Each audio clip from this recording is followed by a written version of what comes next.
Hello, friends. Christ is risen. I want to see you spamming, indeed he is risen, in the chat. In whatever language you're capable of in your keyboard. Voistino voscrese, alitos honesti, whatever you need to do.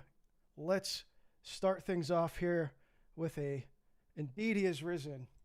Truly he is risen. Yes, some say truly. There's this whole debate over if it's indeed or truly. Really, it's I don't see how it's not the same thing. Whatever your tradition, however it goes, good to see you all. Good to be back. Hope you had a very blessed and joyous Pascha. Well, the Pascha season certainly isn't over. So I hope you had a wonderful, bright week as well. And yeah, it's good to be back, guys. I did need to take a little bit of a break from just, the current thing. So I haven't been so great at it, but, I at least tried to refrain from adding more noise to everything during Holy Week. So hope you all had a wonderful Holy Week as well. It's just a beautiful time to be Orthodox, if there isn't always a beautiful time, but certainly during such a joyous season. So I hope it was great for you all. Hope you had a great feast. Oh, the volume's super low. Okay, thanks for letting me know. All right. Maybe that's better. Well, you at least heard enough to respond with the indeed he is risen. That's all that matters. So I hope this sounds okay now. Hear you fine. All right. Good to see you. Hello, Claire. Hello, Nicolator, Depth Dive, Green Tea. Good to see you guys. I do want to also thank, I noticed I missed maybe a couple donations in the last stream. So if you're tuned in, you know who you are. I apologize for missing those. I was getting bombed by our friend ID Bro. So I'll try to do better this time. But best way to get your comments in, as always, are going to be with either a super chat, or you can donate with the Streamlabs link. The best way to get a donation in is always going to be on the shop.thereversion.co/donate. I know it's a long link, but you can find it there in the description. I think it's at the top there. So that'll be the best way. You don't have to pay Google a cut of your donation. But as always, any donations obviously are equally appreciated. So, what we're looking at here is some of the recent posts I made in the last couple weeks. I haven't been posting too much, but I posted just the other day a great video here of Hieromonk Arseny. He's a Serbian Hieromonk who's very vocal about various things that I guess we are here. And he was talking about, this is, I guess, maybe from earlier this year, but he's talking about his first encounter with ChatGPT and how much it frightened him. Not frightened him, but like it startled him, like how personalized everything was, and just giving a warning against it. So that's over on the Substack, thereversion.co. And I did a recent talk with Jay Dyer. You may or may not have seen. It's also here on the YouTube channel, most previous upload.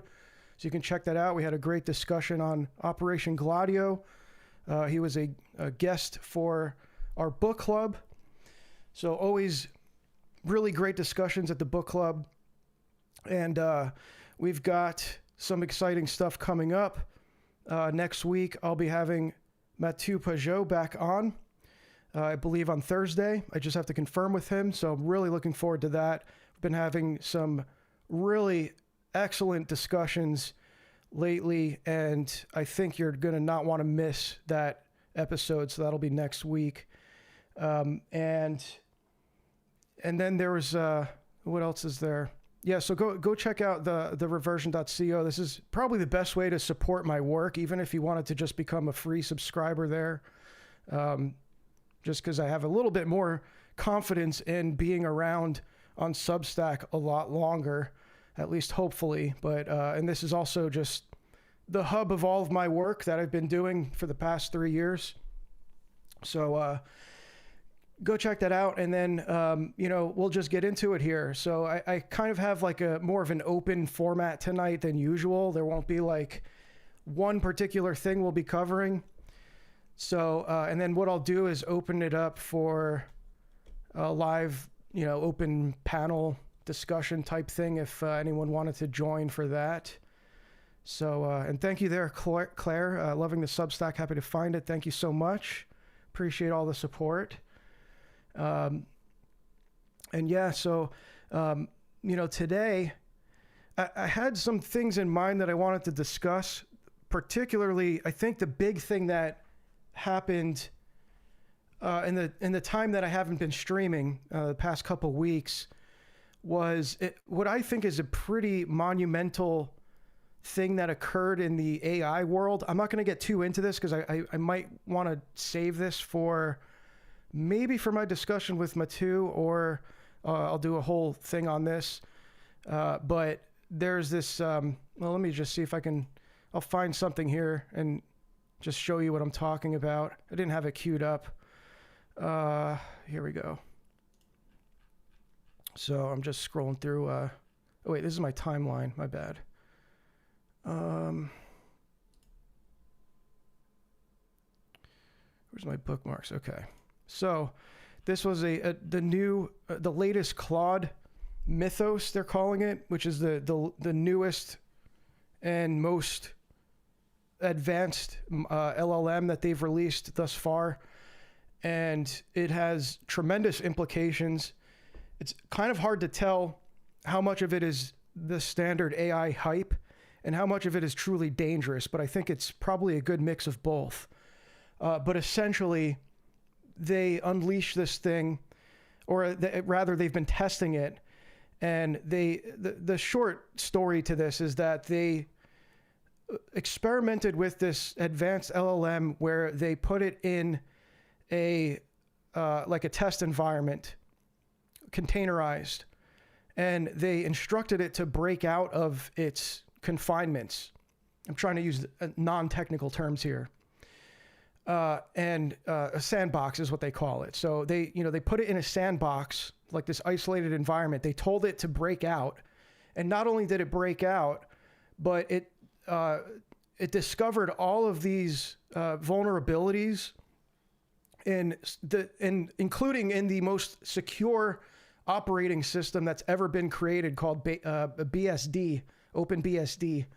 Oddly enough, it's the word based without the vowels, but and it is the most based operating system, but very difficult to use. But it found something like a 27-year-old 0-day exploit.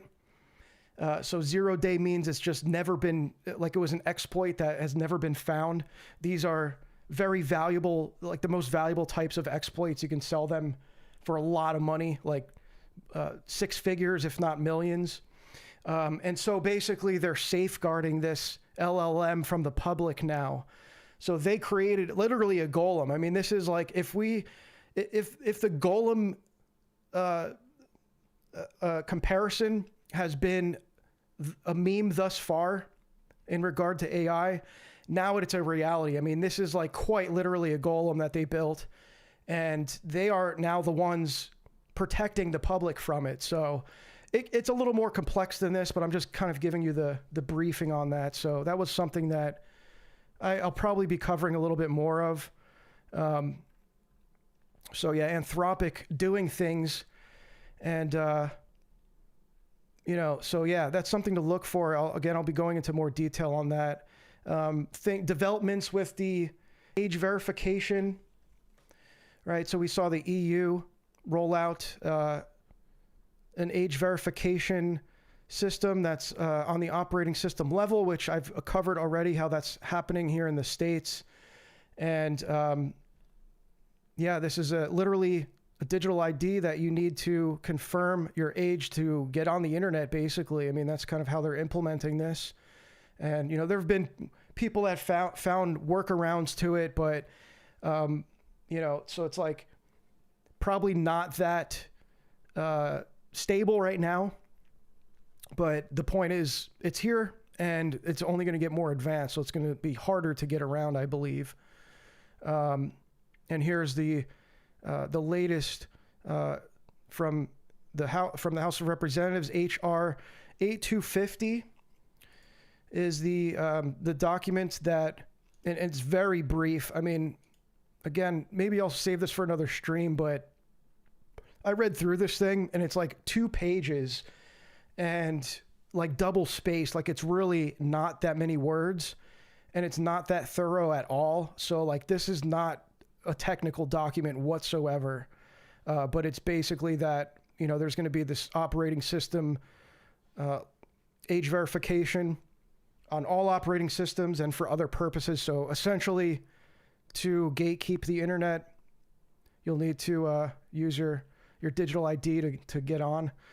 And so, yeah, this is happening here. Again, probably going to be a pretty shaky start. And I'm sure there's, you know, because it's not very well thought out, I'm sure there's going to be ways around it at first. But we're here. We're at this point now where this is an attempt on the U.S. government, the EU as well. They're all seemingly working in unison with this. And so, yeah, here's a little bit more on that. I would follow this guy, Brian Lunduke, the Lunduke Journal. He's been really on top of this coverage lately. Really valuable follow there if you don't follow him. I believe he's on Substack and Twitter. So, yeah, that's that. I won't get too into that, but what I did want to cover here is something that I just saw today. I guess we'll start at the top of the feed here. Well, 2 things here. I mean, and both very, very much related. Although this one was a few days ago and I missed it, but this is Father Calvin Robinson. Of course, I believe he's an Anglican.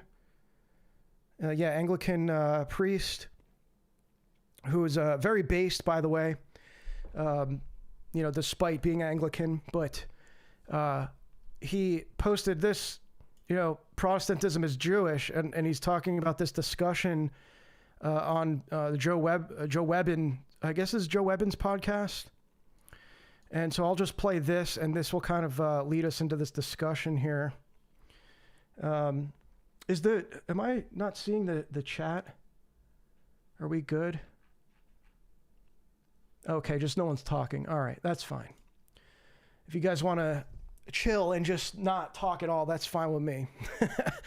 All right, so yeah, I'll just play this. I mean, let's be honest. I've always been under the impression that atheism is just Judaism. Believing anything, yeah. Atheism is Judaism, like in many ways. I think that it's a denial of Christ for sure. It's a denial of Christ, but atheism it's a Jewish project, and in many ways, like you could argue that Protestantism is too. Yeah. So his voice was a little quiet there, but in case you didn't hear, he said you could say that about Protestantism too, which he's right about. So here's so you know, for those who don't know, Joel Webbin's a Protestant pastor. I don't know what denomination he is, some kind of Reformed, I think. No. We got layers here, guys. We got layers. I enjoy a good joke. Okay, this isn't a joke.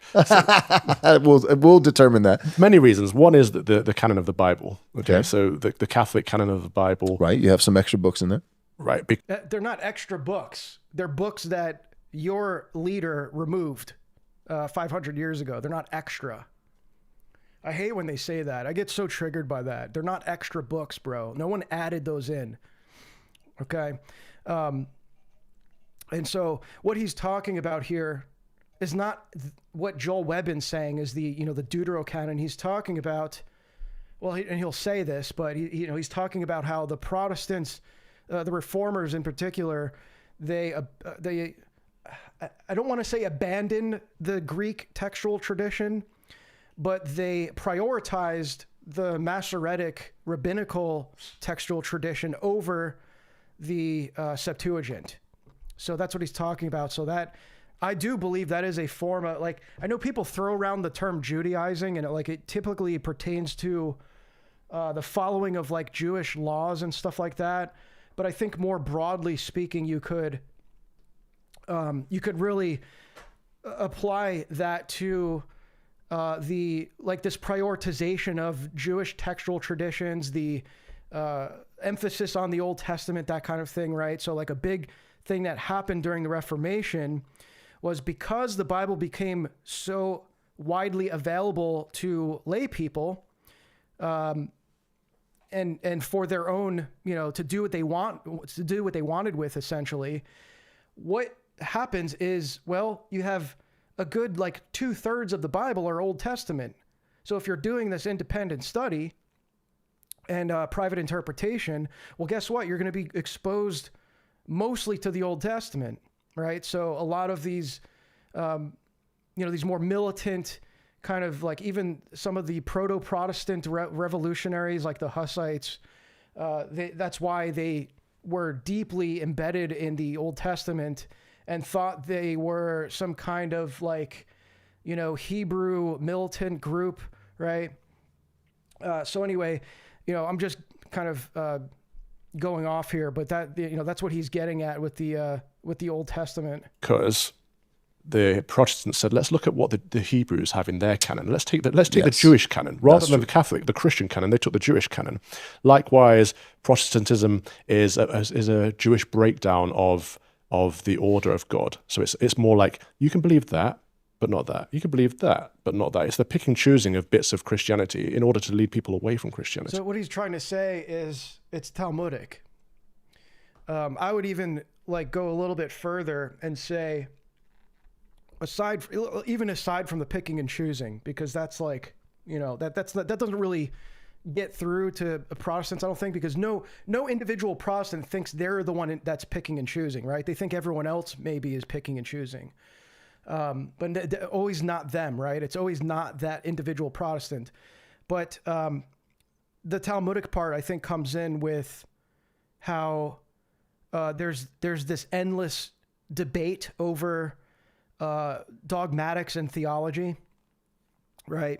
And the theological debates over doctrine, by the way, like essential doctrine, stuff that the church has held as undisputed and in basically infallible dogma for the entirety of the church's existence. What happens 500 years ago is now that's all up for grabs. That's all up for debate. And so in that regard, I recall E. Michael Jones making some kind of similar argument about how one of Luther's offenses of his Judaizing, because he was very anti-Judaizing, but he also was perhaps maybe unknowingly this is a broad scope of Judaizing in my opinion, but he was arguing that Luther, essentially what he did was open up the Protestant churches to become like these Talmudic debate halls where you had these Protestant pastors debating each other and winning people over based on their ability to, debate and rationalize over the scriptures.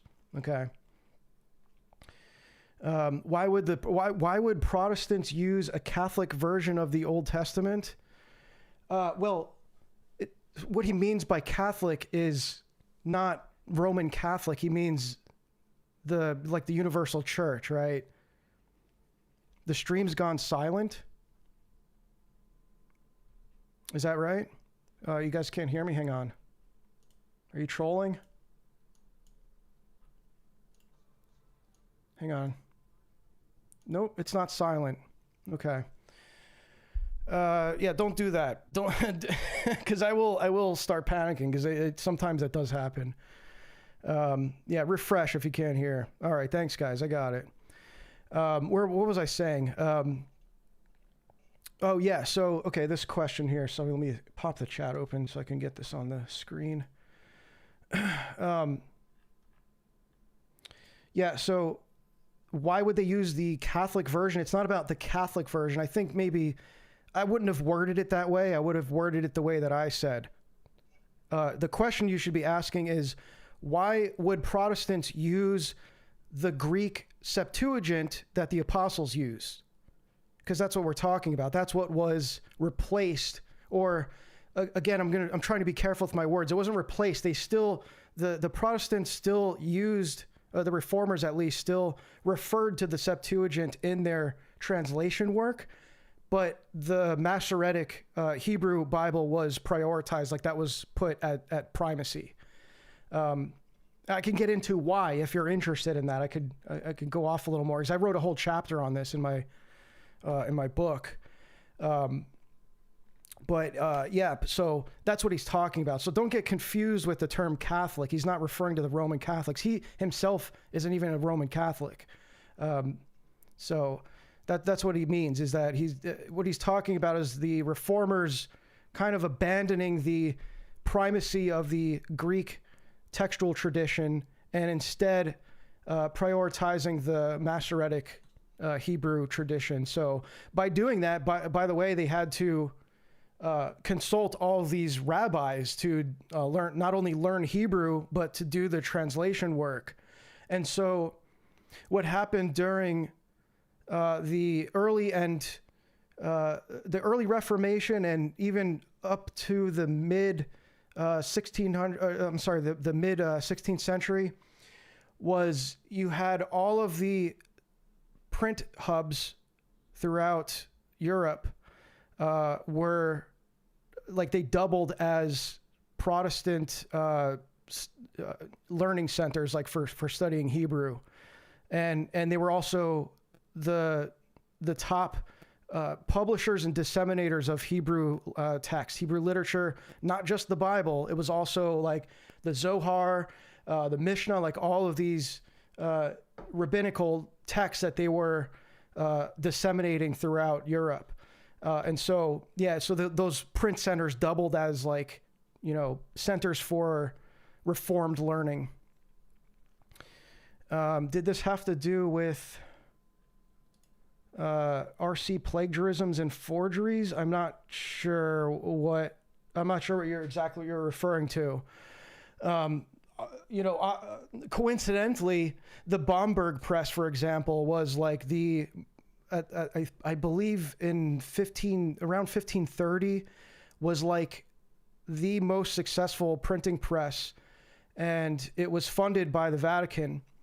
And they were also the publishers of the Bamberg Talmud, which was like the foremost printed version of the Talmud at the time, and even to this day. So Daniel Bamberg, who developed the typography for the Talmud, it's still applied to this day. So like printed versions of the Talmud, even to this day, they have the same typography that Daniel Bamberg invented. And I'm talking about here. I'll show you guys a visual of this. Sorry, it's a little bit off topic, but I mean, you might find this interesting. I'll show you this here. So if you look at this is what I'm talking about. How the Talmud, like, see how this is the commentary. The commentary goes around this is the primary text in the middle, and all the commentary goes like, it's actually kind of brilliant how he did it, because the commentary aligns with the lines in the primary text. And so this was, and by the way, Bamberg was not, even though his name was Bamberg, he was a Christian, believe it or not. He wasn't even a converso. And so, but yeah, he invented this whole typography that's still used to this day in the Talmud. So it's like the normative printed version of it. Why does it become hourglass shaped? I don't know. There's like all different shapes. Like, I don't know if there's a reason behind it. Maybe there is, but each page kind of has, there's almost like different designs. I don't know exactly. Someone might know better than I do, but yeah, but that's essentially, I think what he was going for was something like trying to align the commentary relatively with like where the primary text is. So yeah, and we're not even like, he's just started on this too. So we'll get back to this. Whereas rather than having the fullness of the truth, you can have that bit of the truth and reject that bit and still be in good stead with God. That's That's Yeah. like the Jewish loopholes of we can turn the lights off automatically and not break the rules. That's not true. We know that not to be true. I hear you. I think Protestantism is the inevitable and tragically, and don't miss that word tragically, necessary reaction to the abuses of Rome. I think that if Rome would have cut the crap,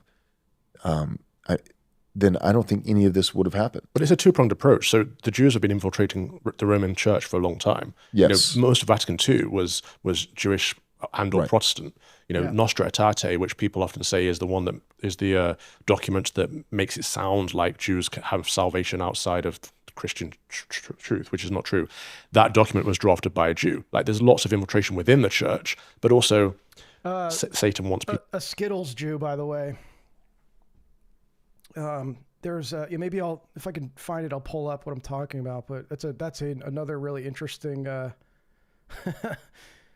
The clip is 2 times as loud as your voice. Oh, okay. But people are still saying my voice is too low. Hang on, let me. I'll turn it up more. All right. How's that? Is that better? I feel like I'm screaming now. Thanks for letting me know, though. Yeah, it feels like the mic is clipping, so I don't know. I don't know what the audio issues here are. I'm gonna listen back real quick. Sorry, guys. It's been a while. I'm a little rusty here on my audio settings. Yeah, it is pretty low, isn't it? See if I can fix that. I mean, maybe it's good now. Is it all right? Are we good? Yeah, let me know. Like, don't spurg out over it, but let me know if my voice is like too low or too loud. And I could bring the volume down so it's normalized a little. To leave the church, and so Right. I think both fronts were attacking. His voice is really low, so that might be it. The enemy. It's us. It's our fallen nature. It's sin. Of course it is. But he's driving it. The enemy is driving it to drive us away from the one true living God. Yeah, I agree.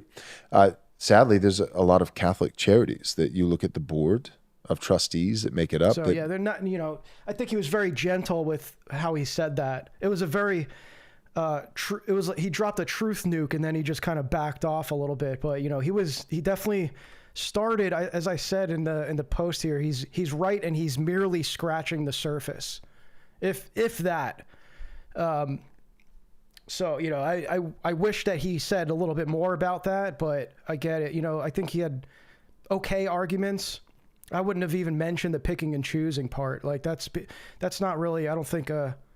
There's way stronger cases for how Protestantism emerged out of this kind of spirit of Judaizing, and and the way that I frame it too is like I'm trying to be very fair about it, because there were a lot of like cultural consequences at the time that were already in effect prior to the Reformation. You have to remember, Protestantism emerged in a particular time and place that was 1,500 years away from from apostolic Christianity, right? It was 1,500 years later. And so they were reforming or, revolting against all of the, more cultural influence that was going on in Rome. So you have to understand a lot of the historical context. Thank you for the $10. The Chadmiral, what's up, man? Chadmiral checking in. Christ is risen. Indeed, he is risen. Totally off topic, but any future plans to cover the Occult Renaissance Church of Rome by Hoffman? Yeah, that very on topic. Yes, actually, and I have. If you go to, I'll probably do one on YouTube. But if you go here on the Substack, it might be paywalled. I'm trying to remember.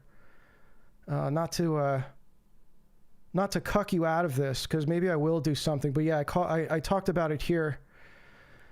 Christian Kabbalah and the Renaissance people and Renaissance papal magic. So I go into a lot of this was from. I think this was from a Q&A session that we had on the Discord, and I was talking a lot about some of the Hermetic and Kabbalistic influence of the Renaissance.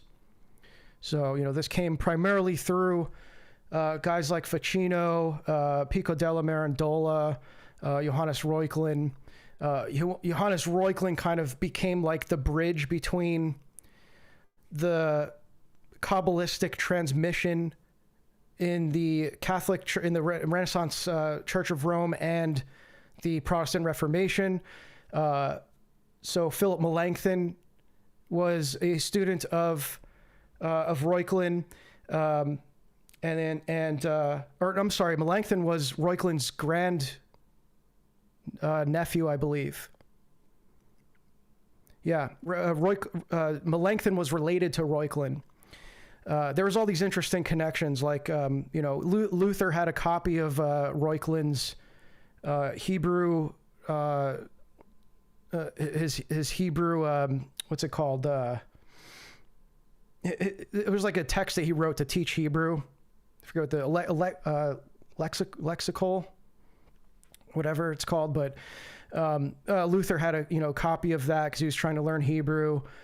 Zwingli was very influenced by both Pico and Reuchlin. So yeah, there's a really interesting part that's where I start my book. The first chapter is all about that. So I referenced, if not Hoffman, I did draw from some of his primary sources.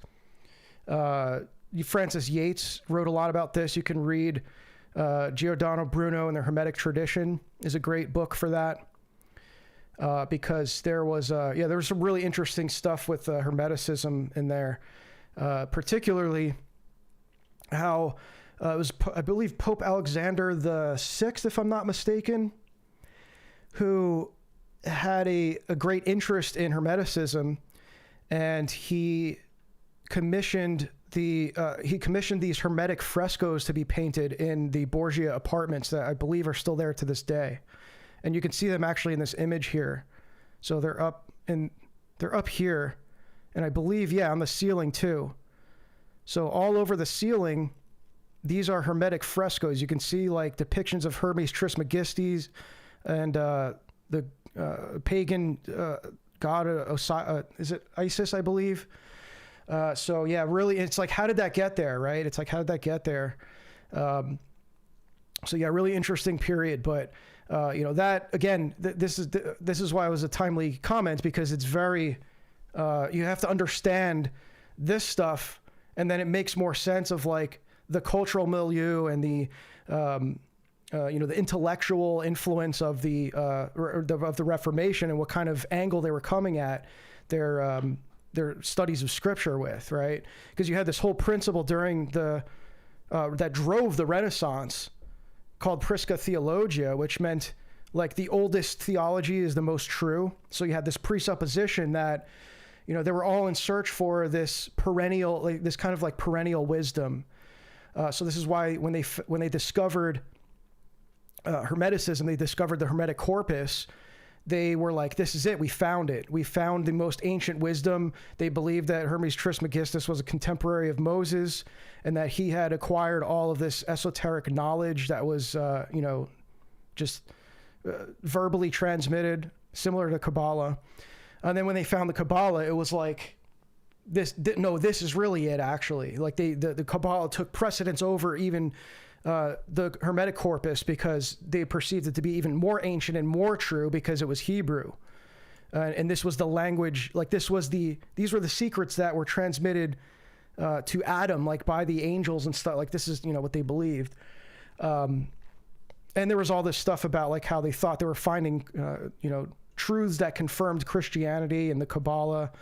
So all this stuff, right? And so the reformers had a similar presupposition that also became the rationale behind elevating the Masoretic textual tradition over the Septuagint, and that was similar to Prisca Theologia, right? They called it return ad fontes, like return to the sources.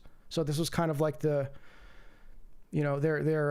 mantra, their kind of like a rally cry at the time. So they were thinking, well, the Masoretic text is older. It's not, but they had this perception that it's like more true because it's more ancient or something. So yeah. So yeah, I go into that there, but yes, I do plan to maybe do a stream on that. It's quite a large book. So like I even considered doing it for the book club, but it's like an 800-page book. I don't know how long that would take for everyone to read. But yeah, I was very blessed that a supporter mailed me that book. It was like a brand new copy. I was very grateful because it's a pretty expensive book. So yeah, where were we here? Oh, and then this was also published today. Again, very on top. Like both of these things I saw today, and I was just like, wow, this is really interesting. But Jonathan Pajot did an episode. I guess he was doing a series on like American religion, and I only caught this one because it just popped up on my feed. But he had Deacon Seraphim Roland on there, and he did a great coverage of the book Kabbalah and the Founding of America by Brian Ogren, which is a book that I wish I remembered who it was, because this book honestly it like changed the whole trajectory of like my research. Like I became like really interested in this after reading that book, and it kind of set me down this path. Like, you know, that's why I've been studying this stuff for the past 2 years. But it's an excellent scholarly work by a scholar from, I believe he was a researcher at the Hebrew University in Jerusalem. And it's not, you know, people ask me all the time if I would recommend it. It depends, man. Can you read very academically dense books? A lot of people have trouble today, and it's nothing to be embarrassed about. It's just a symptom of our, of our culture. A lot of people have struggled to even read very engaging books these days, like for a long period of time, and finish the book, right? So it depends what kind of reader you are. But if you could withstand a very academically dense book that's, pretty dry, but has very interesting information in it, then check it out. But, or you could just watch a video like this where he breaks it down. But it was interesting that, he had all these comments that were like, and shout out to Beauty of the Struggle. He's like, have A. Westgate on your show sometime. I'm not crossing my fingers that I'll end up getting invited on Jonathan Pajot's podcast, but it's tough being a non out here, but I think maybe I would have a chance at that. Maybe someday if I actually were doing the whole face lord thing, but I don't know. I'm not getting my hopes up on that. I'm just happy that people are covering this, and especially clergy. Someone like a Deacon Seraphim is way more qualified to be talking about this kind of thing than I am, even if I've been studying it for this particular thing, studying it for longer than he has. Like I'm quite glad to have notable people that are covering this. So that's more important to me. Some of these people were like crashing out and saying stuff like, oh, source, I made it up, that kind of thing. And it's like, actually, did you watch any of this? He says right in the beginning what the source is, and it's an academic source. It's not even a conspiracy text. People like lose their mind over this. It's crazy. I get some of the arguments, like this guy here is, saying like, oh, well, it was just isolated, and it's like it's really getting blown out of proportion. And like, that may be true geographically, that this only was really prominent in the Massachusetts Bay Colony area, for example. But that also was like the intellectual hub of the the American colonies, at least at the time. That's where all of the Ivy League schools were. Like that's where all the big schools were. So that when they were transmitting this kind of knowledge, it was all going to the elite academic circles. Like this was really influential in the early development of Christian thought or Protestant thought in America. And so when I read this book 2 years ago, we read it in the book club. I think it was the second book we ever read in the book club. And when I read it, I was just like captivated by this, and I really wanted to know more. And so I basically just started tracing it back because, like, it's like, how did this even get to America, right? Like, how did the Puritans pick up on this stuff? I wanted to know more. And I found that actually you can trace it directly back to the Reformation. So all I'm doing is just going further and showing you like where this emerged from. So, in this talk, in this talk here, there, again, I would watch this because he goes through all of it. It was very impressive actually. In 1 hour, I think he covers a good amount of it here. But he's talking about how the Sabbatean movement, like how that was highly influential on the Puritans. And it's like, well, in that book, if you were to read that book, you're not going to know why. Like, why were the Puritans even involved in a Jewish messianic movement at all? Like, why was that interesting to them? That idea, like that question was what led me down this path. I really wanted to know, like, how did they end up there? How did they end up how did it end up, how did Sabbatai Zevi have any influence over Protestant thought whatsoever, right? So yeah, there's, I'm obviously not gonna play this whole hour. Just go and watch it. And shout out to, I saw some comment here. Where was it? Yeah, shout out to Chief Among All Sinners. That title made me think I was watching an Anthony Westgate video. LOL. So, it's, yeah, I mean, because I discovered this book, again, a couple years ago.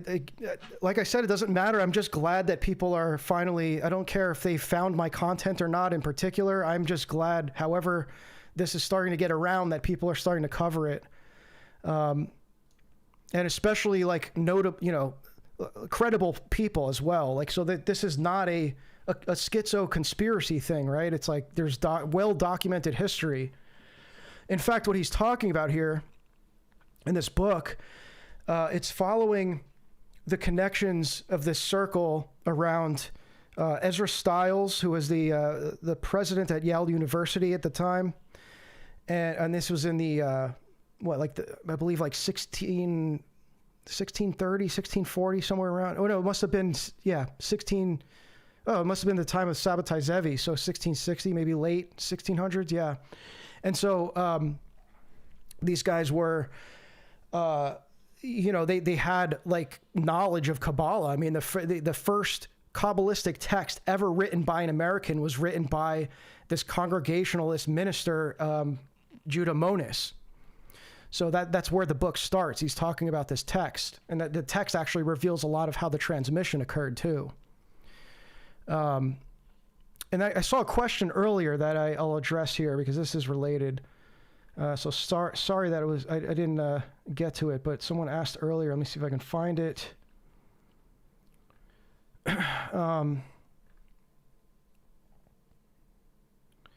One sec, guys.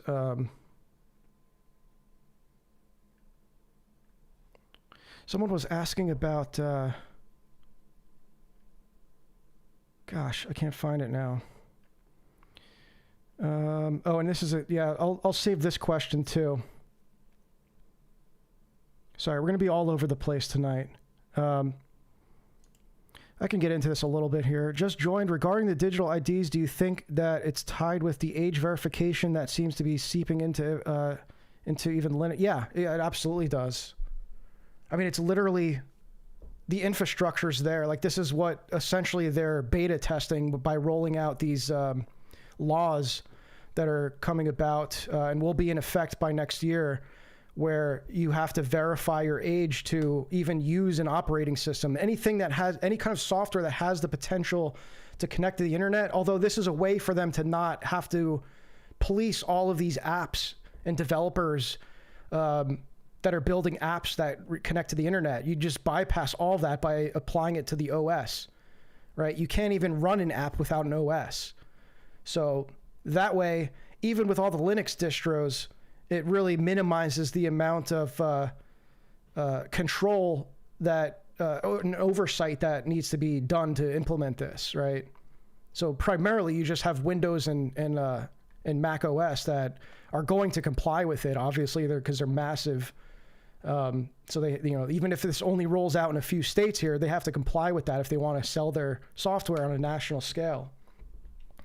Anyway, yeah, so that's a little bit of that. You can go back and watch. I did a whole stream on that, but again, it's like a developing thing. So I'm going to keep covering that because that is a very important thing to be aware of that's happening right now that I really don't see a whole lot of people talking about, which is very concerning.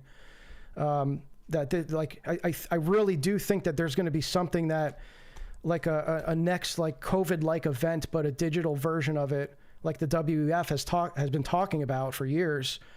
And now you have guys like Sam Altman, like you have a lot of these CEOs of these AI companies that are kind of like alluding to something like that. You have the threat of like, some kind of AI cyber attack or something, right?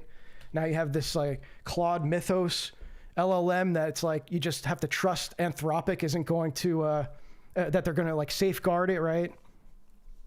Like who knows what can happen with that? I don't know enough about, how that stuff works, but basically like that kind of thing could be totally automated at this point now. So I do think like if there's some kind of event, or let's say when there's an event where there's a energy crisis or the power goes out, like there's a mass power grid outage and there's no ISP outage, something like that. When the internet goes back on, like it's going to be like, oh, this is the new internet, guys. Welcome to the new internet. Please verify your identity to log in. Just like with COVID, it was like, okay, you guys want to go back to living your lives comfortably, just wear the mask and get the jab, right? So anyway, I couldn't find that comment that I was looking for, but something reminded me here of that. But anyway, there's a couple interesting things that he was talking about.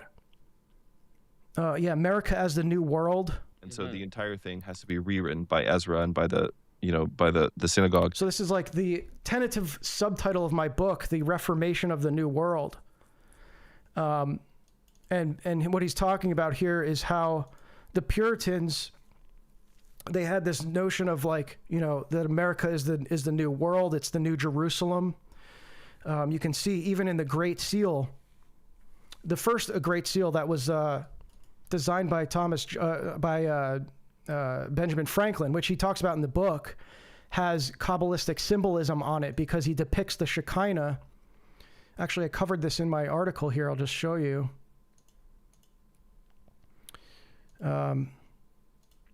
It's in this one.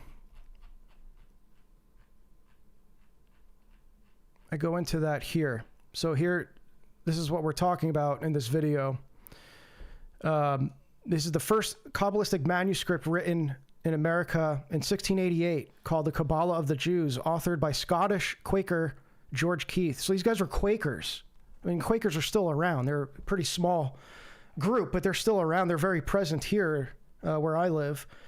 The manuscript revealed that Keith had been deeply influenced by Christian Kabbalists in England, particularly through his association with Cambridge Platonist Anne Conway and her circle at Ragley Hall. So I go more into that in my book. Keith's manuscript eventually made its way into the Mather family papers, demonstrating how Kabbalistic ideas circulated among colonial America's religious elite. And here's the image of that book.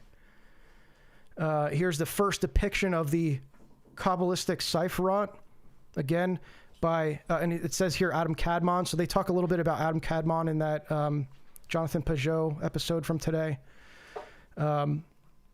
Malkuth, female. Yes, I mean, he knew his stuff. So there's the first depiction of a Sephirot in America was by a Quaker.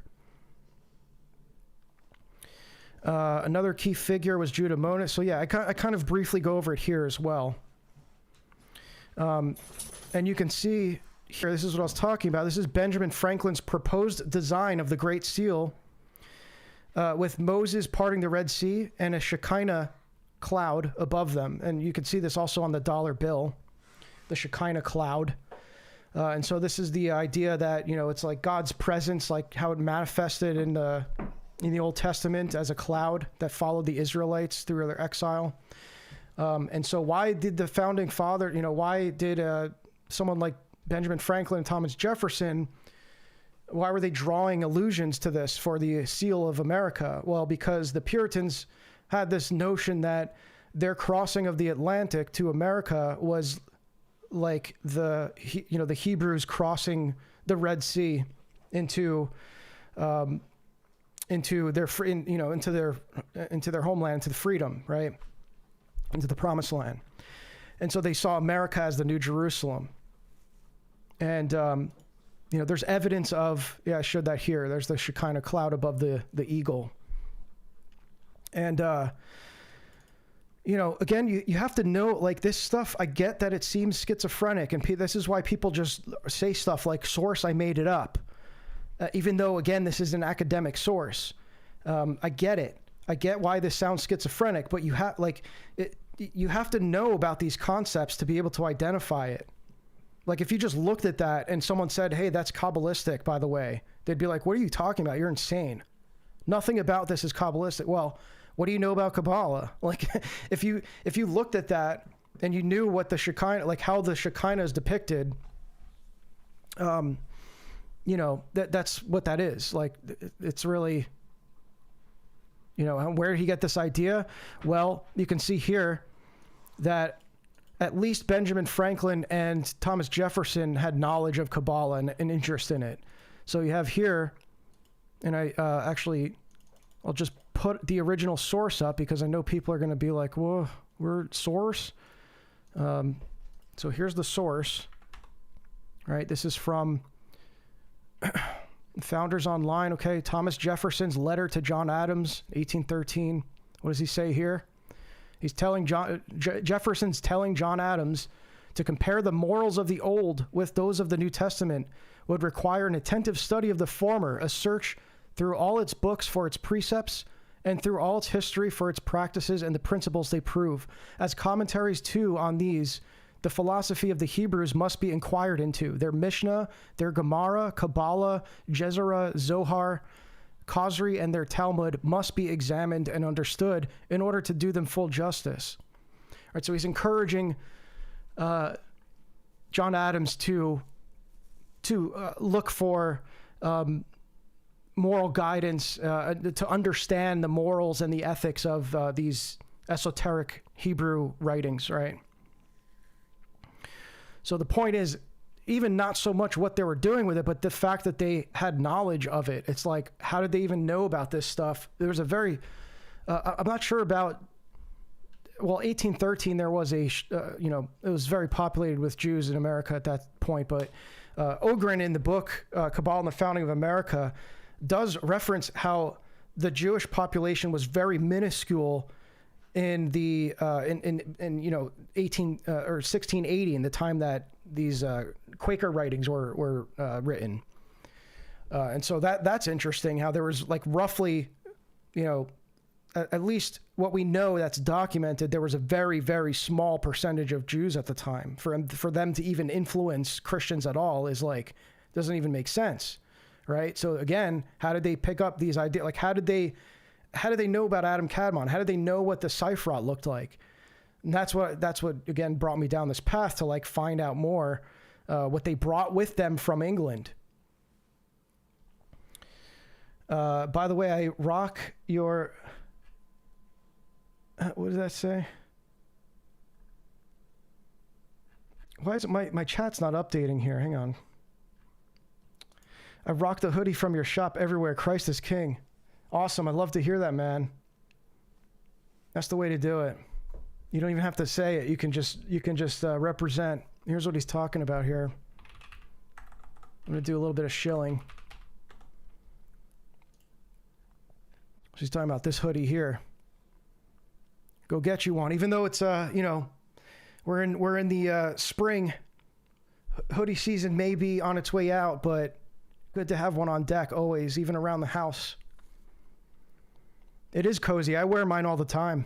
I am very opposed to selling clothing in particular.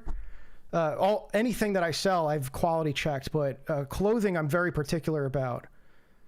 I'm very, like, picky about what kind of threads I wear. You won't catch me wearing an itchy hoodie, man. Not going to happen. So I would have sent this right back if it wasn't something I would have worn. But yeah, it came out pretty good. The prints are good. You know, we've got a Firmament Enjoyer shirt. This is, I think, the most popular. So yeah, and I tried, you know, I try not to, I gotta maybe make some new designs, but I try to not sell any clothing that has like icons on it, you know. I don't particularly like the idea of like commodifying icons and like wearing them around like fashion, you know. So I know a lot of the Orthodox t-shirt stores do that, but I don't like to do that. You can go there if you want to wear an icon on your shirt or something. There's plenty of other you know, Orthodox t-shirt stores you can buy something like that, but I don't, you know, I'm not a fan of that. Anyway, so yeah, shout out to Jonathan Pajot and Deacon Seraphim Royland for covering that. I'm very glad to see that this is getting more coverage, even though you have the usual people crashing out, the you know, the kind of like American heritage types that are really, you know, really tied to this idea that America was founded on, like, you know, almost purely Christian principles or something. So I get it, guys. Like, again, I know, like, this is, I've been doing this for 2 years. Like, I've seen plenty of comments. I know how people respond to this kind of thing. It is a hard pill to swallow for those kind of people. But, you know, it's like, sorry. I mean, look, I'm writing a whole book on this, and I have absolutely no reason to consult any kind of conspiratorial sources on it. There is so much academic research on it that it's insane. It's actually caused me, if anything, it's been the primary delay in me publishing this book, is that I keep coming across more and more reference material. So, like, if you guys wanted some sources, I'd be happy to give you more sources on this. But again, there's not any, like, this is why I'm really compelled to write the book myself, because there's not really any definitive book on this. I believe that my book will be the definitive source on this particular thing, the transmission of Kabbalah throughout the history of Protestantism. And I do think that, you know, I am being very careful to do it justice, okay? I'm not, like, exaggerating anything, right? I'm really trying to be very careful how I present it, because again, it's like, it's hard to talk about Protestantism as this like monolithic thing, right? You always had Protestants that were against other movements, and like, it's very hard to pin down. So you do have to kind of explain how this is this particular sect and they emerged from this sect. And like, it's just a lot of, by the 17th century, late 17th century, early 18th century, it becomes less of a definitive thread that you can follow and more of like a web. So that's part of also the difficulty in covering it, is like, how do I even, you know, what kind of like order do I present this in? Because it becomes very entangled. And then there's a good period, probably of like, you know, 100 years or so, maybe 200 years, where it's not even as explicit, the transmission. So again, this is why you have to just know how to identify these things and these concepts in Kabbalah and understand how they manifested in Enlightenment thought and among Puritans and among the various Protestant sects. And so I go into a lot of detail on that as well.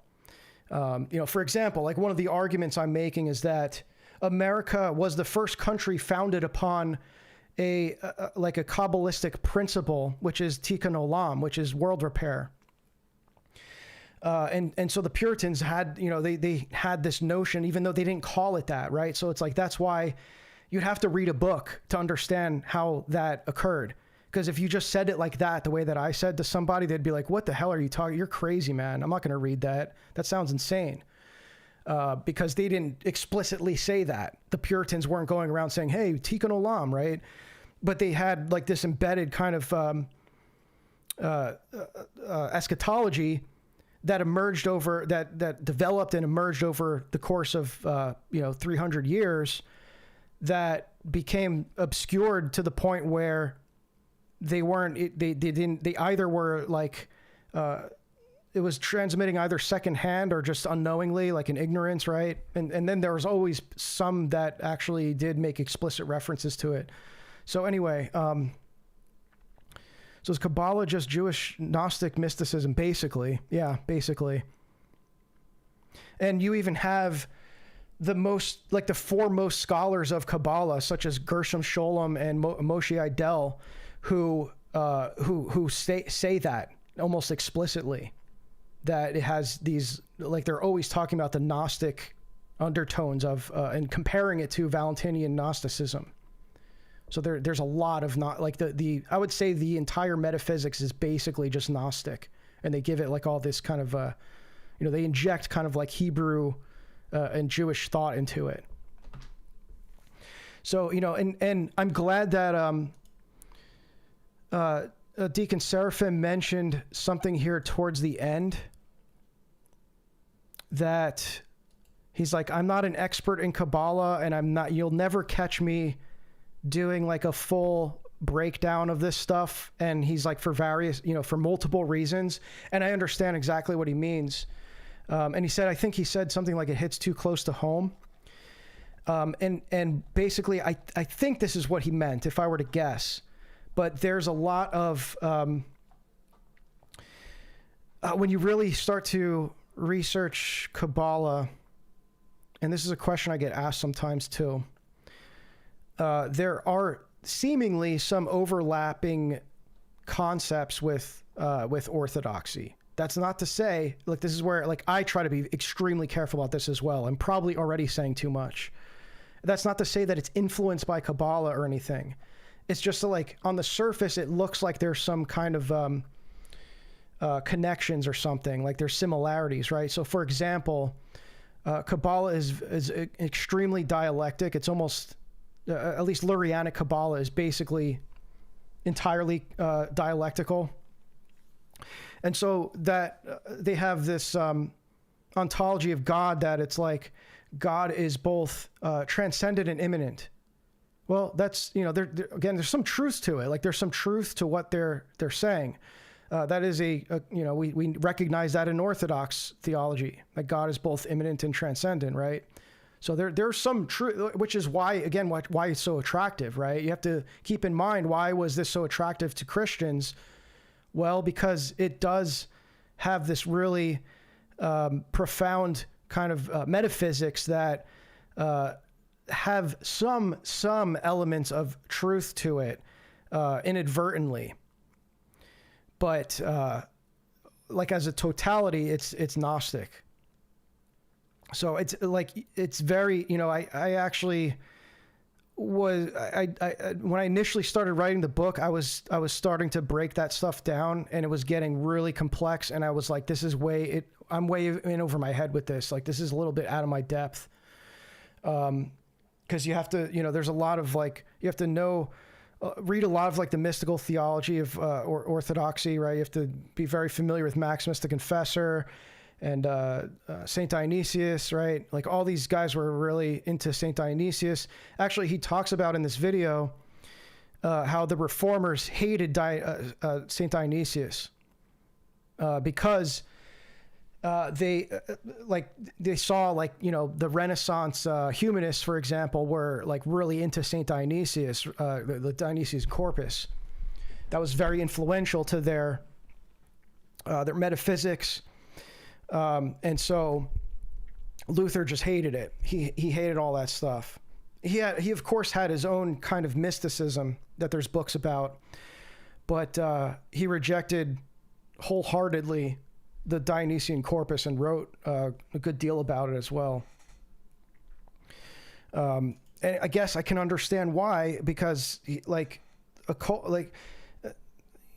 occultist and esoteric traditions, they are, a lot of these guys are really influenced by Saint Dionysius. It's obviously like a misreading of his theology. It can only be understood in the Orthodox context.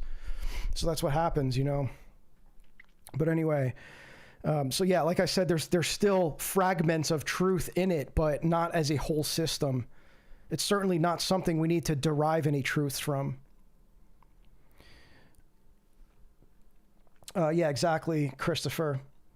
It doesn't matter what truth they have in it, because they are just trying to invert it with the purpose of creating a new world. Yeah, I mean, look, this is why the this is why like these satanic deceptions are so convincing, because there are still like like how do you make a convincing lie? You twist the truth into it, right? It's that kind of thing.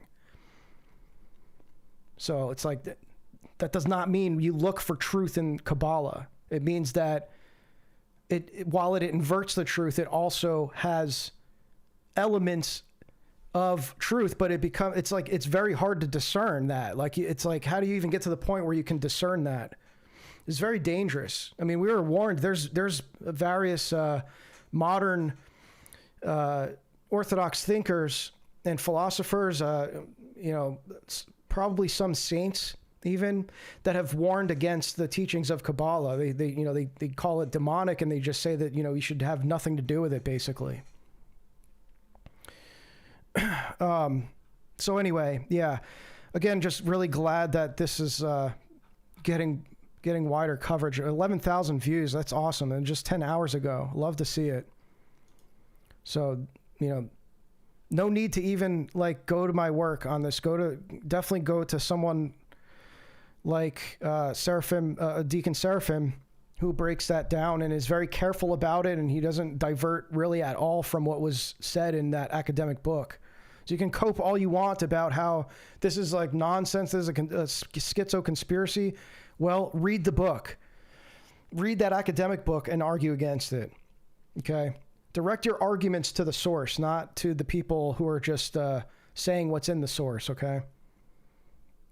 Anyway, you can find more of I don't talk about this a whole lot on my own videos, because I think I'm planning to do more on it when I get closer to publishing the book, so I can actually say, like, hey, I have a whole book on this if you want to know more. Right now, all I have is my articles. But I talked about this plenty. I did an interview with Will Tucker, who's probably the only guy other than me that I know of who's like long-term, like committed to this research and this particular subject. I plan to talk to him again soon, hopefully. I talked about it here a little bit. This was more about alchemy and the Reformation. I talked about it on World War Now. All right. I talked about it on Buck Johnson's podcast. David Patrick Harry did a stream covering both of my articles on this, like almost word for word. Very thankful that he shout out to him for doing that. It's got 34,000 views. That's awesome. I covered a little bit here. I was on Cleave to Antiquity talking about it. Okay, so there's plenty of content of me talking about this stuff. That's why I don't really, don't bring it up too often here, but I will more as I come closer to publishing. So yeah, there's plenty. And I even think in a recent one, I did Let's Be Friends podcast. This one here. Where's the one with Karamosher? Yeah, this one here. I talked about it recently. This was 2 weeks ago. So you can go there as well. But yeah, just search Anthony Westgate Kabbalah. You can find me talking about this plenty. So, and I also don't talk about it too often here, just because of redundancy. But anyway, let's move on here. So there's also, this is just a completely different thing, but I thought this was pretty funny. How, actually, let me find there's a better video of this. Where is it?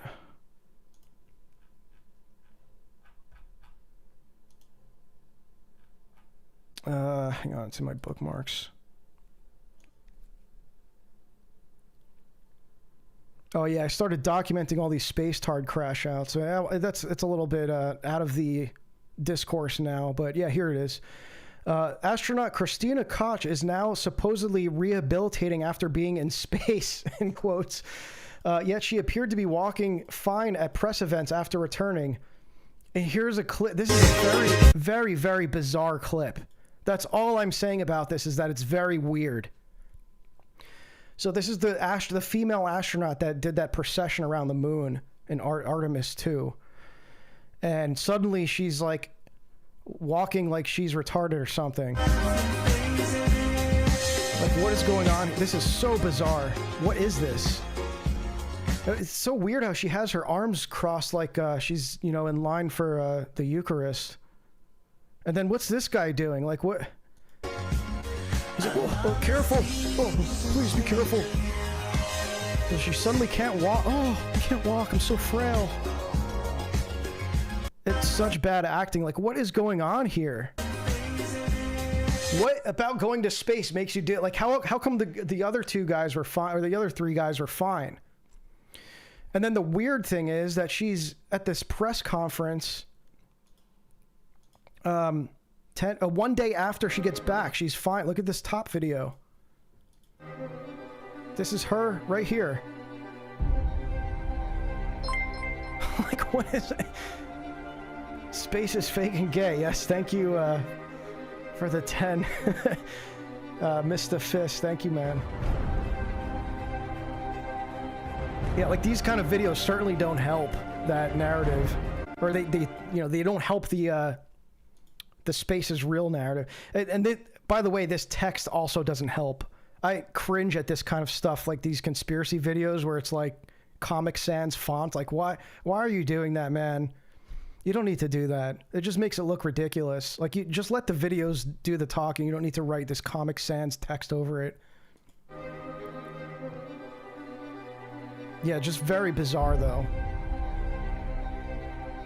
Totally fine, and then suddenly she's, like, crippled. Like, what is going on, man? It's just so weird.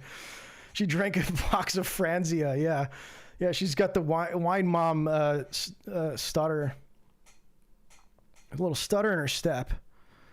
Space gets you all messed up. Can't walk. So yeah, I don't know what that was about. And then there's, you know, this was going around too. Paula White says she just simply replaces the names of the prophets in the Bible with her own name. And this is Trump's spiritual advisor, by the way. Not that it, like, you know, it's like, what does that even mean? Book of Psalms. Mark it out and put my name in there. It's important to write in the Bible. So right here, I'm Jeremiah 40. What's with the guy?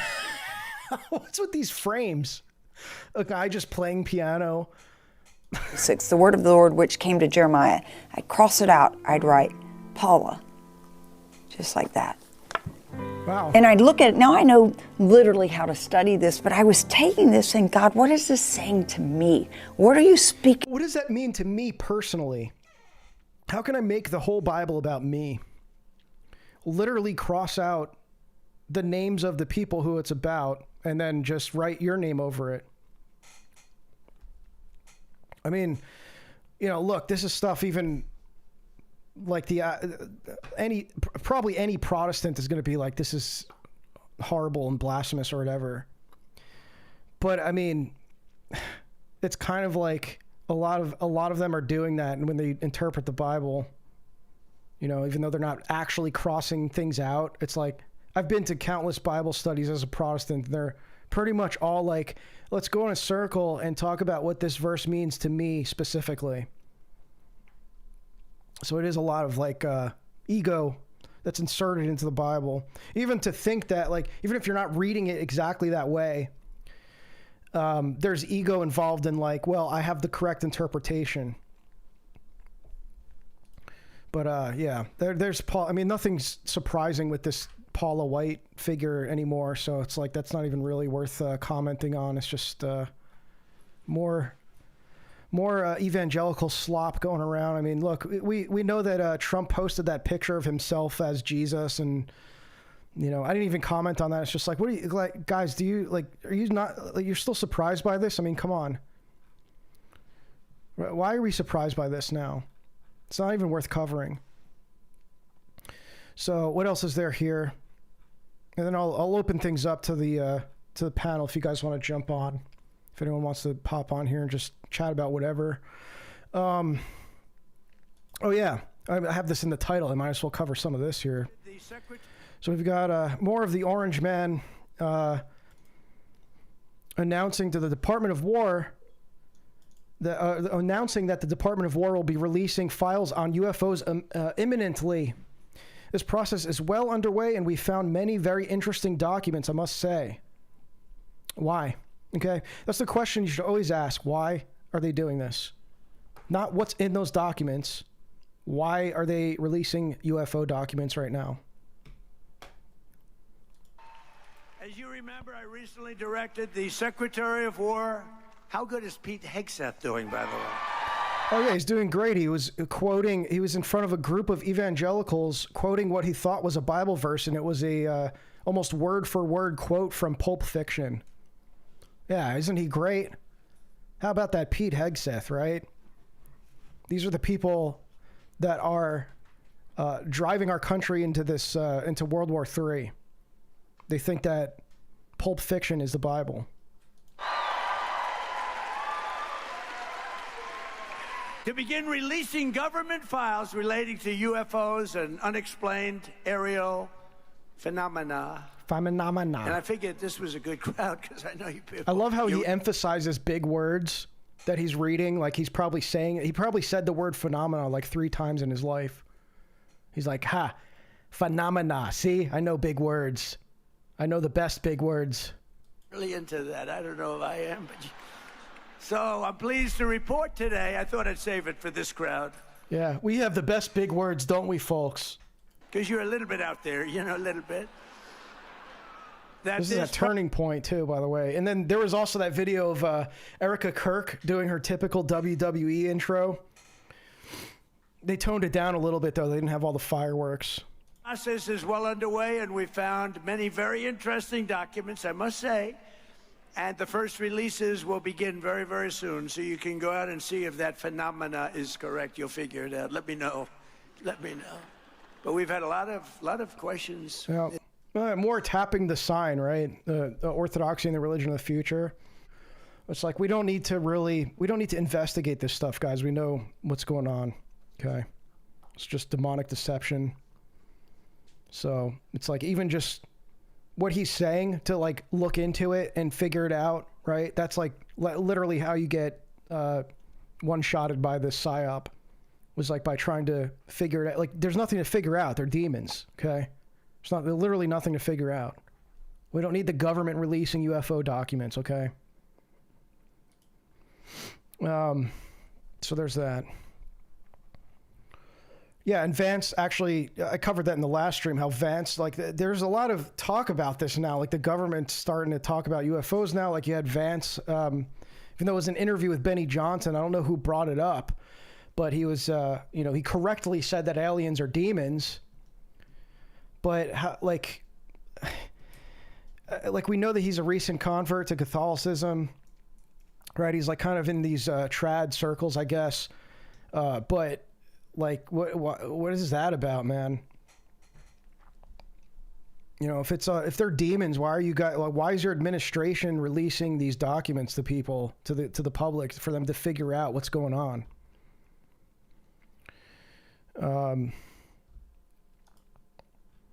Yeah, I mean, I don't have too much to say about that, honestly. I know I put it in the title, but like the primary thing, like I said, is just you should be asking when you see this kind of stuff.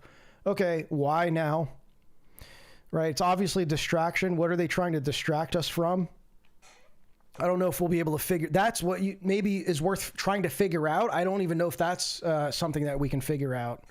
What are they trying to distract us from? But it's definitely not... like it's whatever they want us to focus on is manufactured. Oh, you guys like aliens, right? I heard this is the kind of crowd that loves UFOs and phenomena.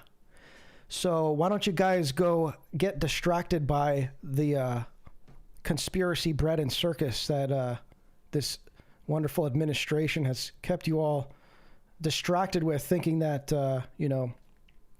we are dropping truth nukes on the public. So... it's literally that, guys. It's bread and circus. It's conspiracy bread and circus. It's fodder for these people who think that they're, that they're truth seekers and stuff.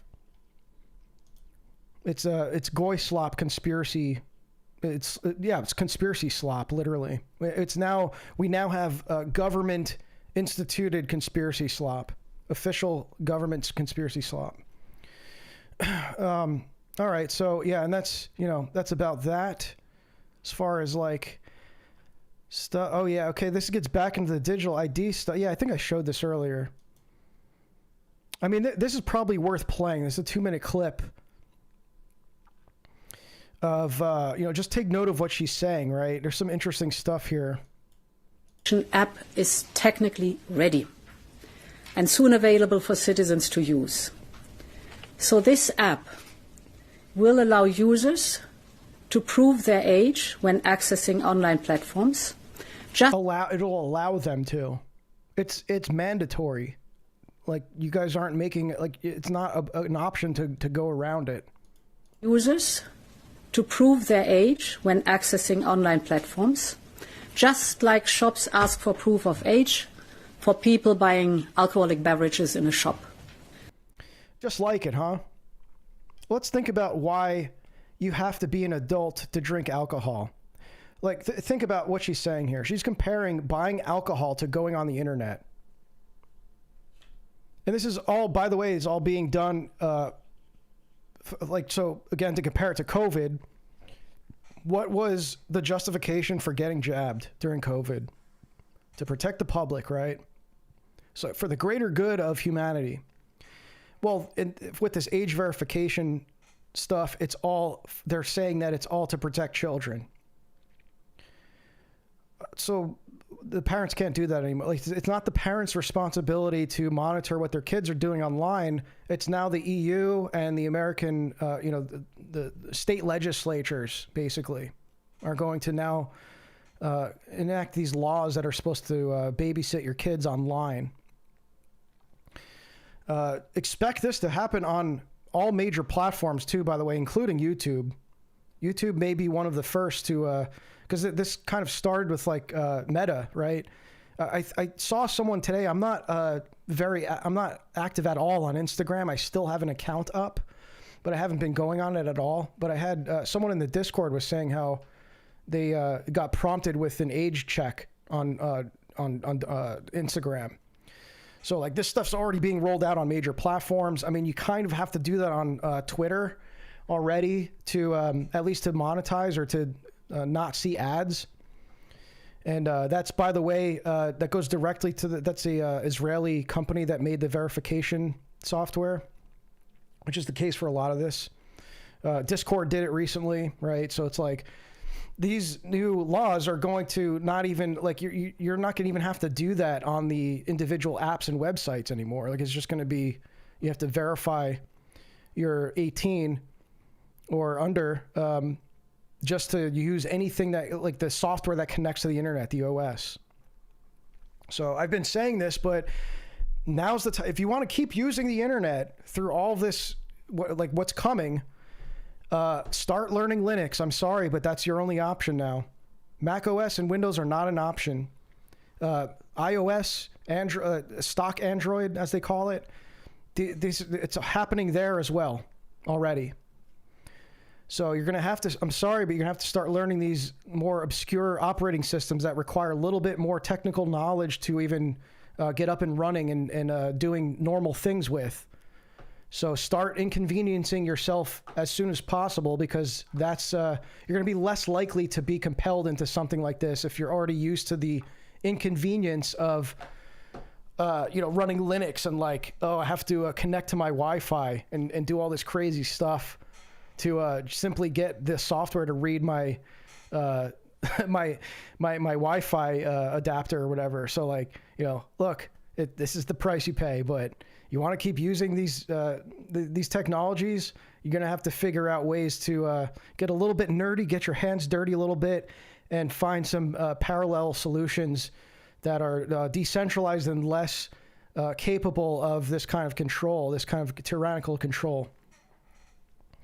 So, and there's ways, I mean, you could even do this with YouTube now. If you want to completely de-Google, you could use something like PeerTube's like a decentralized version, but you can use FreeTube. It's an app you can download, a free open source app that uses the YouTube API, and you don't need an account for it.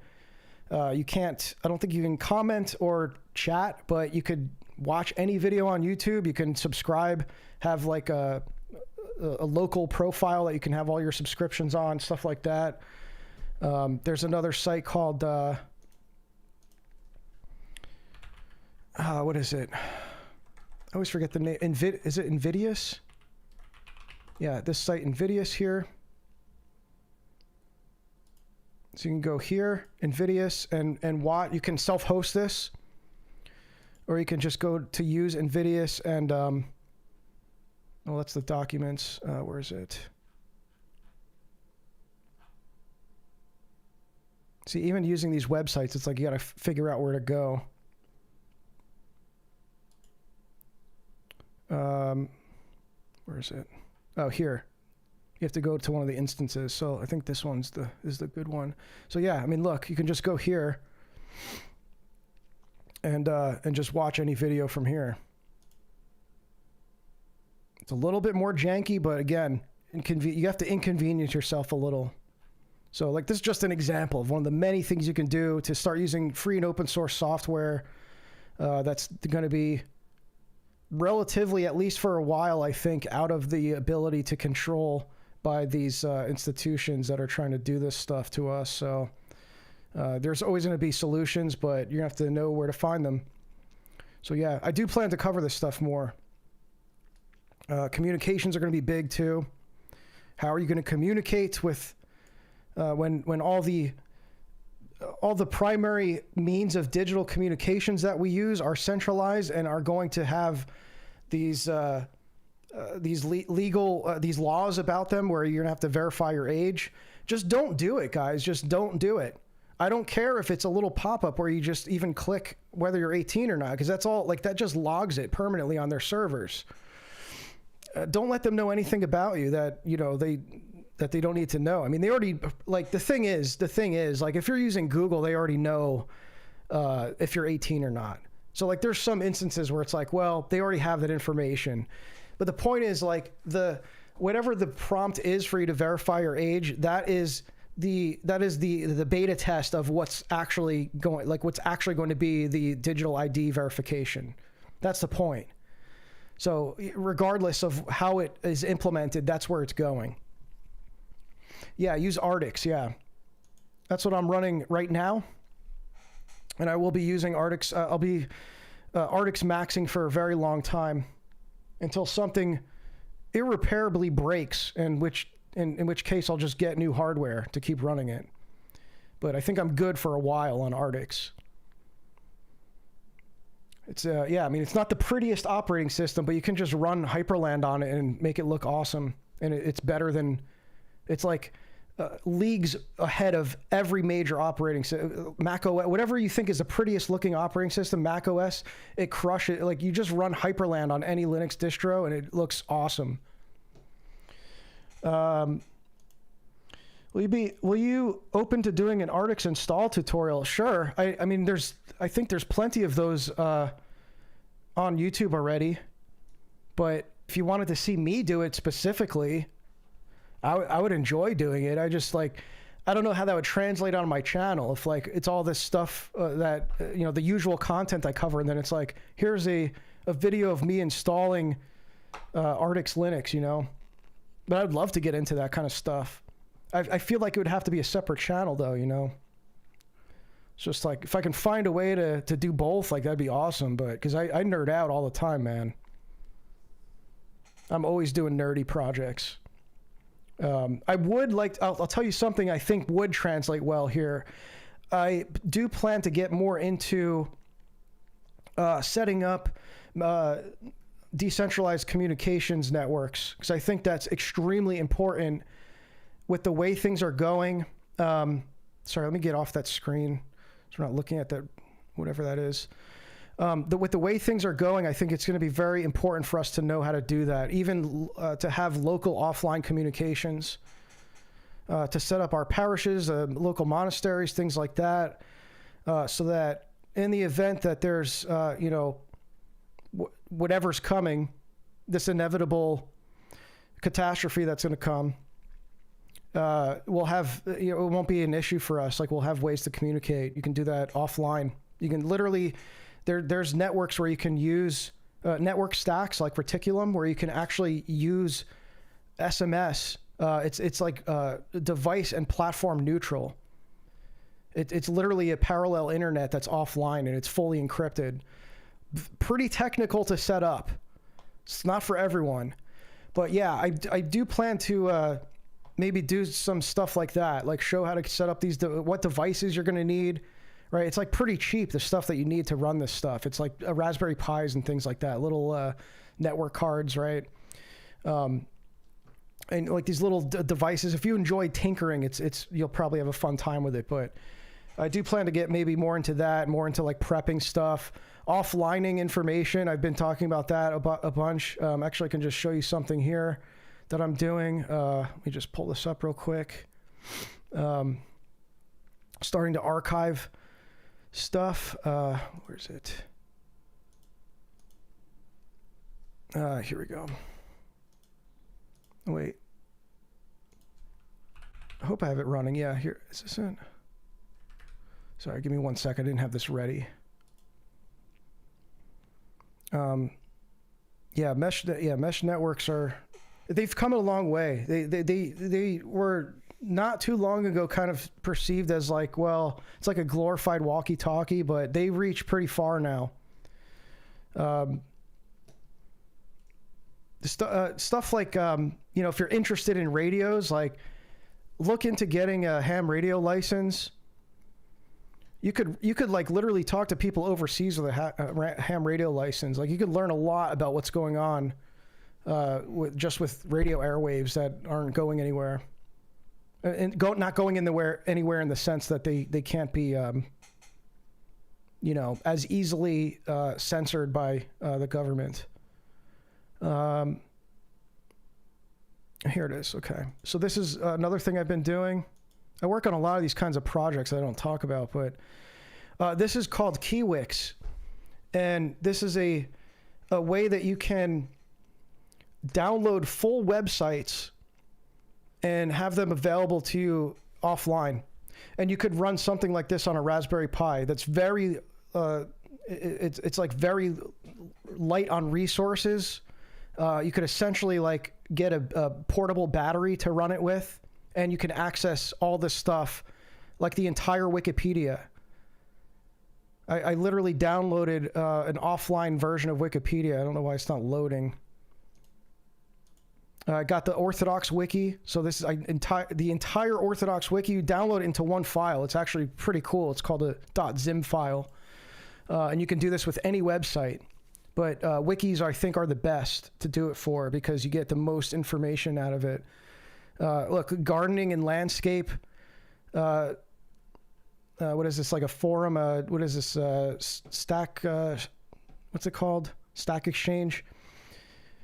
And, it's fully searchable, right? So you can get a lot of really useful information that is available offline. You won't need the internet to access it. Military medicine, right?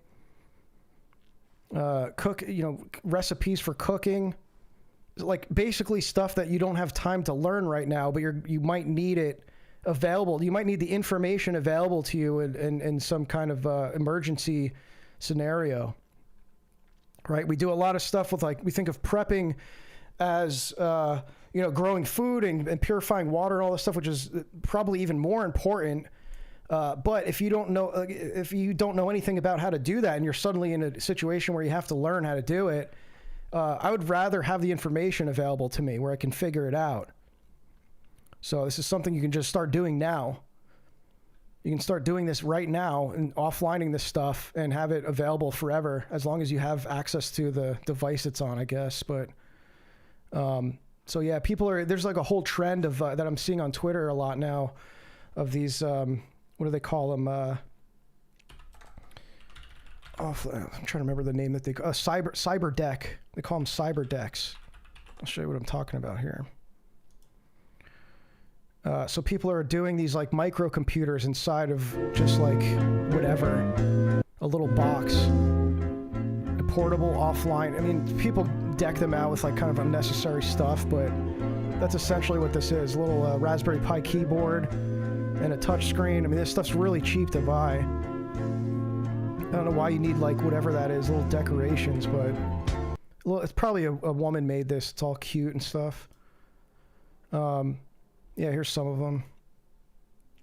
This guy's got a mechanical keyboard on his.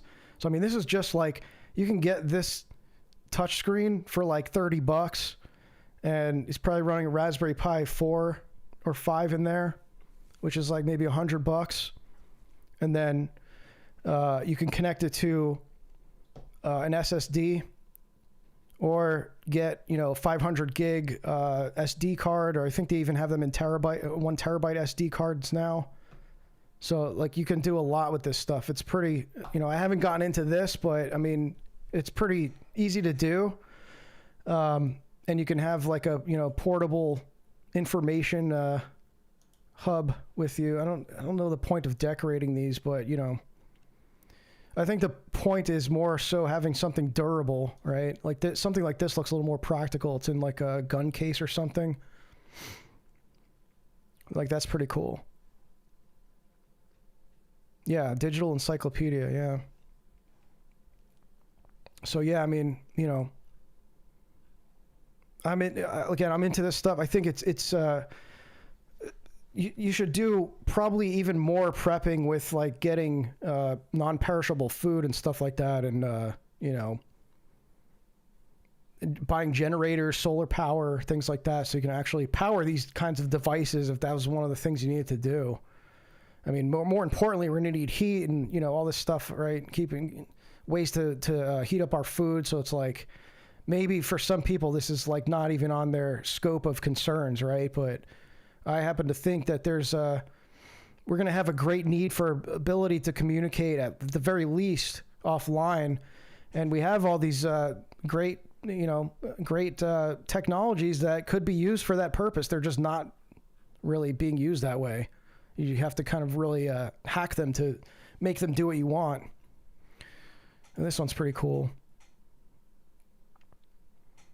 There's like old laptop. I think there's an old Lenovo laptop that's like, they built it super durable. I think it was like for bringing on construction sites. And those, like the prices on those have skyrocketed, even though they're like 10-year-old machines, just because they're highly customizable and the shell is like super durable.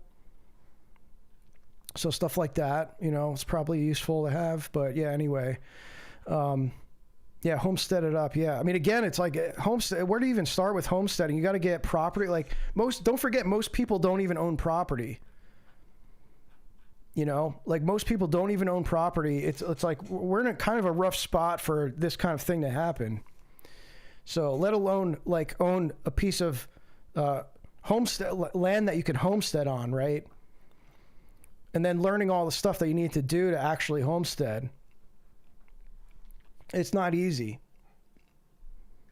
People say that all the time, like, oh, just homestead, bro. It's like, okay, have you like taken a look at properties that are somewhat maintainable to like start homesteading on? They're usually like, if you look at like let's say 2 to 5 acre property, or even like maybe 1 acre, usually if it's within the average the average citizen's price range to be able to even afford it, they're usually like super dilapidated houses. Like you have to do a lot of work just to make the house livable for you to even start homesteading.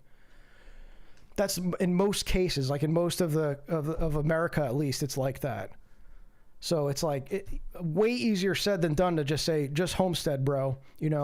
Yeah, so it's good to like, you should prioritize that if you can, but it's like, you have to know that going into it, you're spending thousands of like 5 to 6 figures on just getting the property, and probably in most cases, and just getting the property to be able to live there, with a family. So yeah, I'm not. You're good, Christopher. I know you're not doing. I'm not like saying that to you. I'm just saying like it's it's something that people throw around a lot, and it's just like it's not that easy to do. I know what you mean though. All right, so what I'll do here is just open this up. If you guys, let me pop the link in the chat here, and if anyone wants to come in, I'll just have an open, because I don't have much of a format tonight. I just wanted to pop on and say what's up and see what's going on. But let me get a link here, and you guys can jump in if you want. I only did this once, so we'll see how this goes. But there you go. You can join.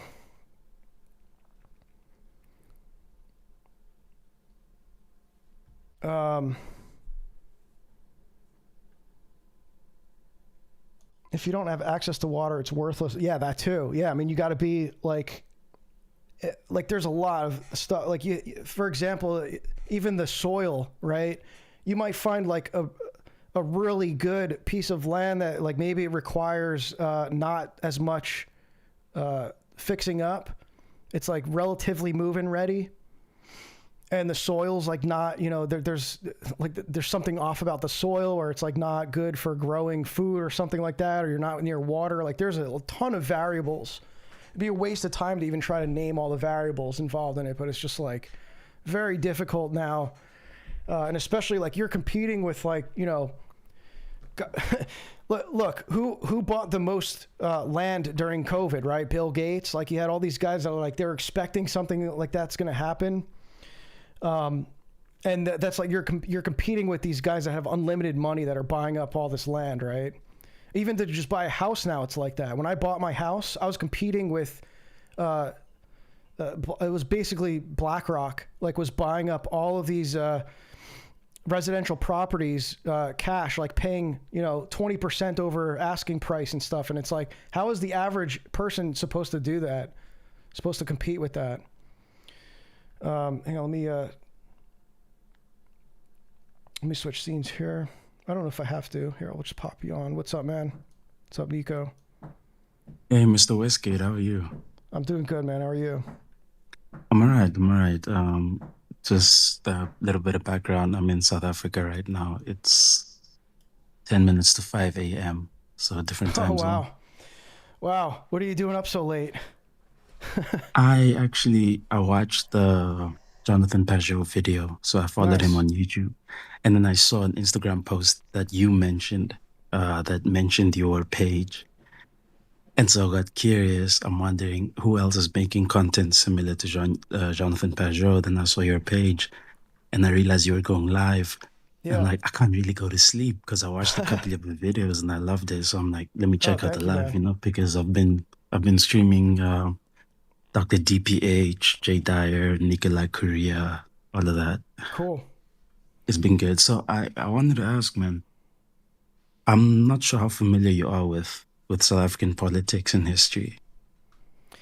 Like current politics, not so much. I mean, I know about what's, I know about what's gone on there with the, some of the stuff like with the farmers, and, getting farm killings the genocides with the farmers and the white farmers and stuff. Yeah, I kind of know a little bit about that, but I don't follow South African politics.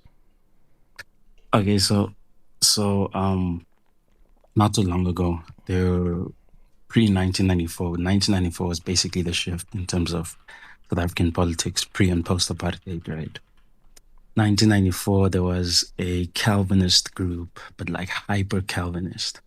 And they were more into not necessarily esoteric stuff, but kind of your Masonic stuff. They essentially came out of the Masonic lodge that was in Cape Town.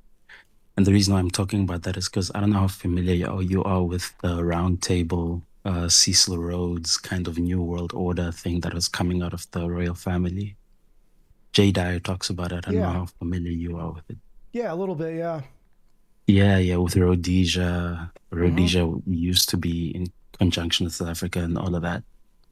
The reason why I'm talking about that is because, Elon Musk has been pushing really hard to try and get Starlink into South Africa. And it's very interesting, when I looked at some of the regulations that he's had to comply with in terms of regulations in the Arab countries, regulations in China, there's been no huge political outcry for those regulations. And while I'm total disagreement with the kind of race regulations that we have in terms of the companies that we allow to operate in our country, I'm very curious as to why he is so interested in getting Starlink in. And I don't know, I just have this weird feeling about it, and I wanted to investigate Cecil Rhodes and the New World Order and the Round Table Agreement, so on and so forth. So I wanted to have an idea, because I'm looking at the stuff that you talk about, especially with Kabbalah and Protestantism, wondering how does one even start with that kind of research that you would not be able to find in any mainstream place. You know, I obviously started probably naively. I started with asking different AIs, right? And they're very politically correct, so they will never provide anything on the conspiratorial side. Yeah, I mean, there was even someone in this, I don't remember where it was. I mean, it's probably my replies. Because I was replying to this person, but they were doing that. It was like they were just consulting AI. Yeah, this one here, who was like, how much you want to bet 99% of the founding fathers had no idea Kabbalah even existed? And I showed her what we just were reading, and another quote about Ben Franklin and his interest in the Zohar. And I was like, I'll take you up on that. I mean, that's at least two of them, right? So it's like, that's not 1% of the founding fathers. And she started, she or he, whatever this person is, started shifting the goalposts, and then did this. Oh, reading comprehension, 99% is not too, for evidence of the, and she's just asking Grok this really esoteric question about the Great Seal. And it's like, just read something. Like, people are obsessed with like using AI as a source of truth, and it's really making them dumber. But like I said, I started with this book in particular, this Kabbalah and the Founding of America. I'll pull up some sources for you. A lot of people ask about this, about sources, because I'm writing a book about it. I have a ton of them. A lot of them are very expensive books. If you were to try to buy the books, the physical copies, they're insanely expensive. Some of these books are at least $100 because they're academic books. They're mostly out of print. You can't get them in major bookstores and stuff. I'll share my reference materials here. There wouldn't be platforms for digital copies. Anna's Archive, which is say again, please. I just want Anna's Archive. It's always changing URLs because it's under, it's a pirated. I can't even probably say much on YouTube about that because you're talking about pirating copyrighted material. But it's similar to like the Pirate Bay, where it's constantly changing URLs. Like the government's always trying to shut it down, and they have to change servers and hosts and the URLs and stuff.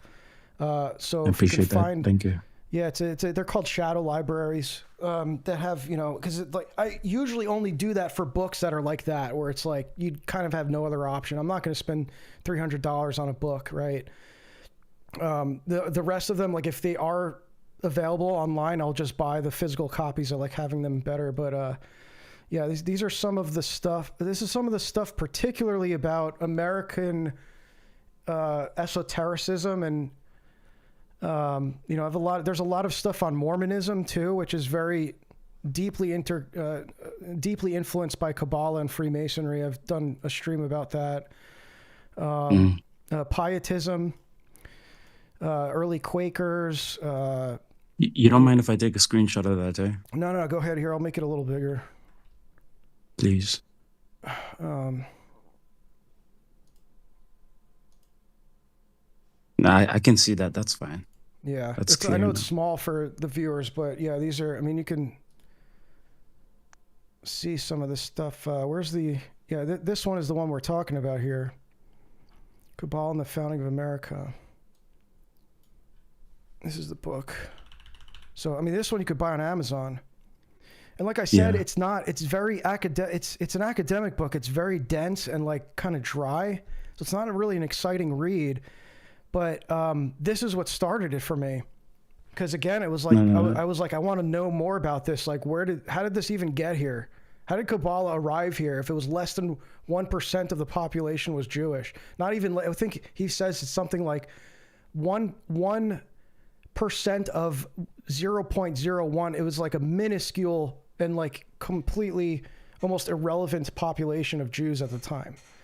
So it's like, how did the most prominent and influential thinkers of the colonial period, or at least of the Massachusetts Bay Colony, have, how did they have such deep knowledge of Kabbalah?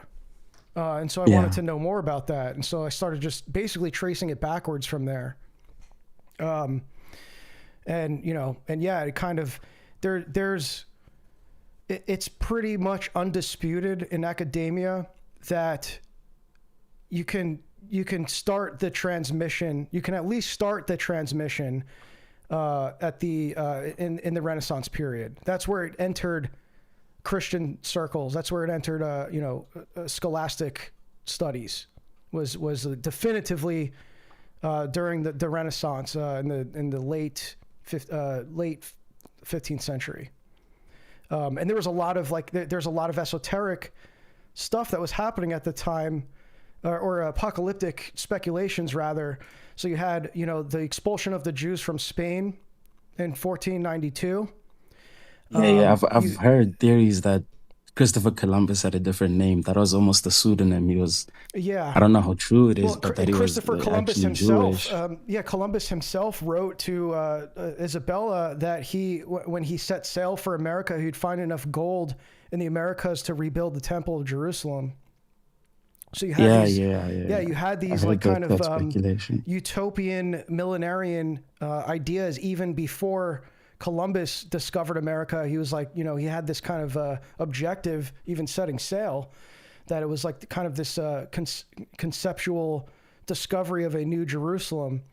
The idea was there. You had even just 50 years prior to all of that was the fall of Constantinople. And that was actually, you could probably even trace the source of these esoteric texts, like these Hermetic texts, entering humanist circles in Europe from that event, from the fall of Constantinople. And I write about this in the book, how like this is really where I started, was with you had Cosimo de' Medici, who was the de facto ruler of Florence, and he funded the entire Renaissance too. And he was funding, he hired all of these agents to scour the old monasteries and libraries that had been ransacked at the fall of Constantinople by the Turks. And they were explicitly looking for the ancient wisdom of the Greeks and stuff like that. And so they were explicitly looking for these rare esoteric texts to bring back to Florence. And that's how the Hermetic corpus was discovered. There was a monk can I ask, have you published yet, or are you still in the process? I'm still working on it. Cool. I'll be waiting. I took an extended break, basically all throughout Lent. It's just very difficult to not only to research and to write about, but to expose yourself to, because it's it gets pretty dark and stuff, and it's like, I need to take my time with it. Otherwise, it's never going to get published. Understood. But I'm very motivated to do it, so it's going to happen. Could I ask, what about shipping options? I have no idea yet, but I'll make it as available as I can, but I have no idea. I'm not even at that point yet. I'll try. I'm gonna self-publish it, put it up on Amazon. would there be a way to communicate with you and I do like a FedEx or something? Because I mean, I'll we work have something FedEx. out with you, So man. Yeah, I'll work it out. Like, yeah, I mean, I don't know how many people I can do that for, but I can, yeah, I'll try to work something out. I mean, if I get that. worst I case get that. scenario, it'll be expensive shipping, but No, and no, no, I there'll don't be mind that. I ebooks don't of it. You mind know, I'll that. do a digital version too. I prefer physical, man. I Yeah, like me to smell too. my books. Yeah, yeah, same. I get it. I just wanted to say one more thing. Yeah. I'm very recently baptized Orthodox. Before that, I was Presbyterian, and it's only coming into Orthodoxy that I realize it's crazy because I experienced a kind of, not necessarily a procession, but I would say commemoration.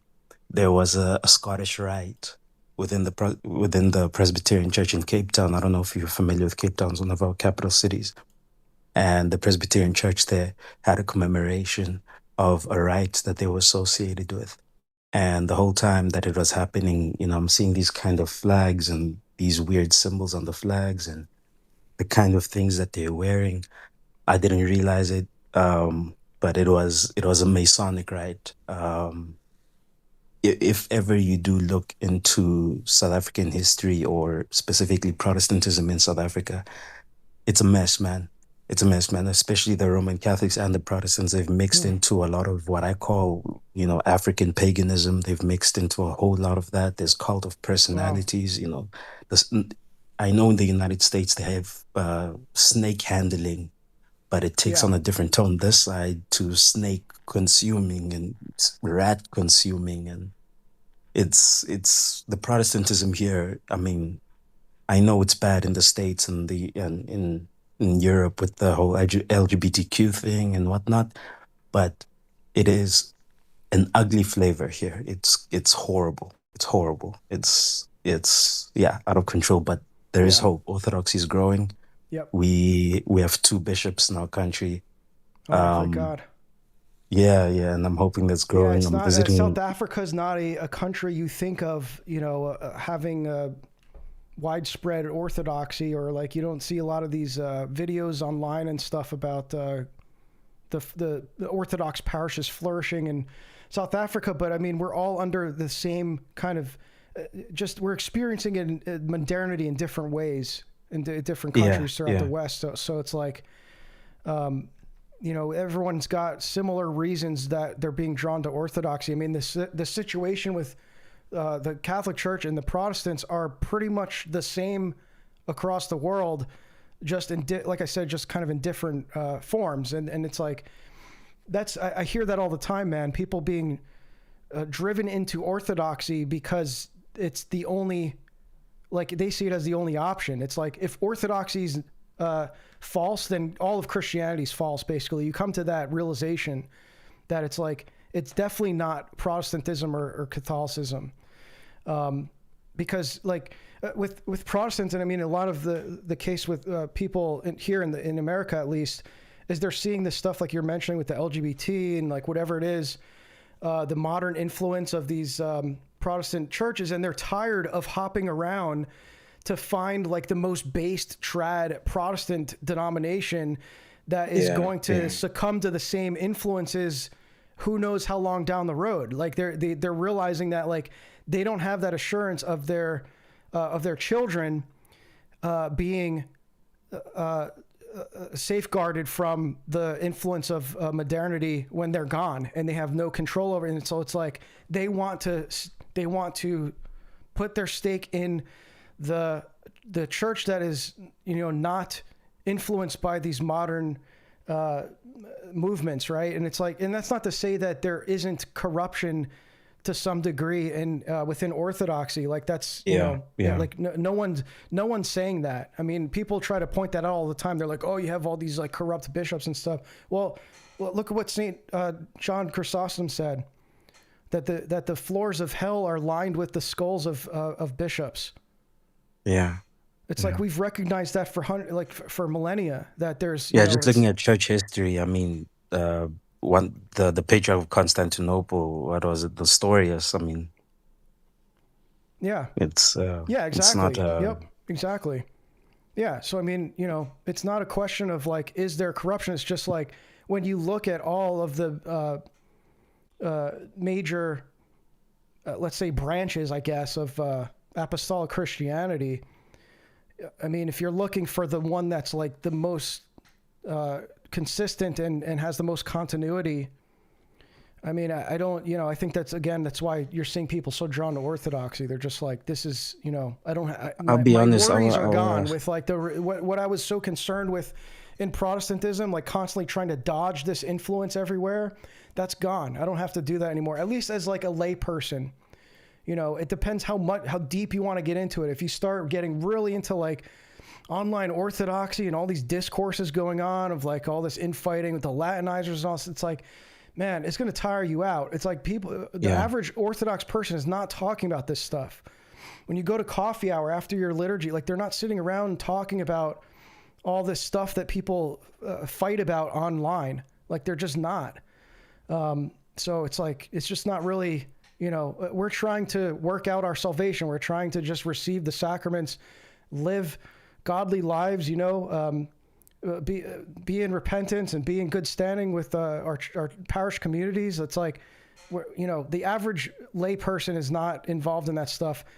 Sure, you could say the same about all the other denominations and stuff, but you know, they're beholden to the central authority of that you know, denomination or whatever. I mean, even the Protestants, it's like you just have your own.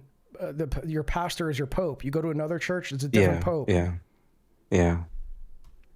One shocking thing that I took my mother to a Christmas liturgy that we had, and she was quite shocked because I mean she was also not necessarily hard practicing, but she was coming out of that quasi, not even Protestant. I'll be honest. She was coming out of an Arian milieu. I don't know if you're familiar with the Jehovah's Witnesses. Oh yeah.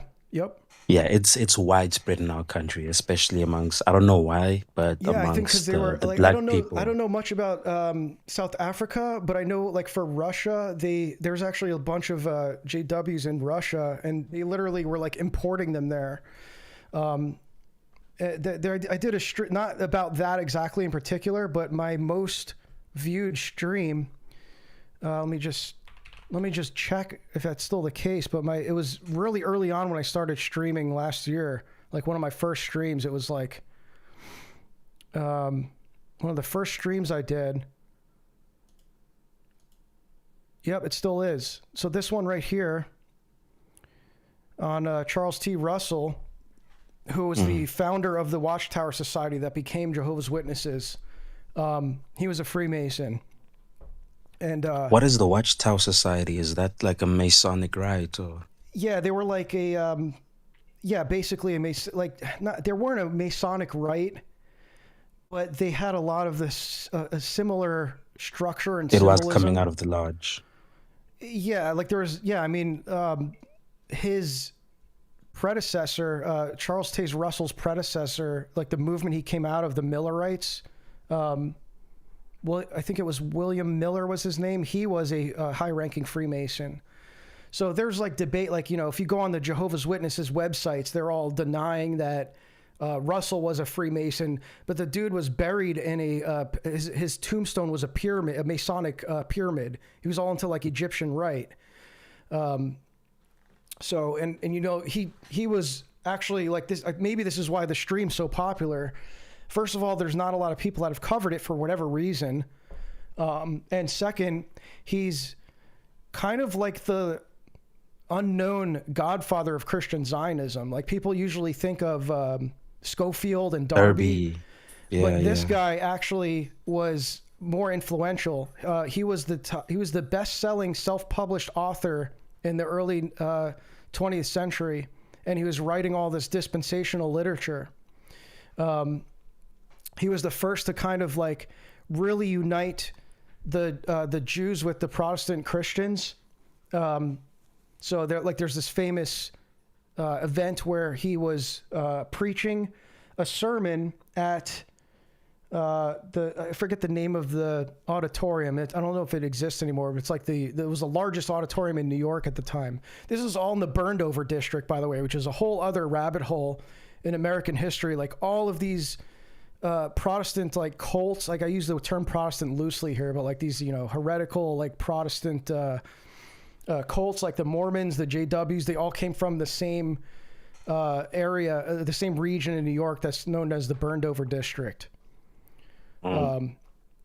So he did this big sermon in New York, and it was in front of like 6,000 Jews or something like that. I forget the number. It was like thousands of Jews, almost exclusively a Jewish audience.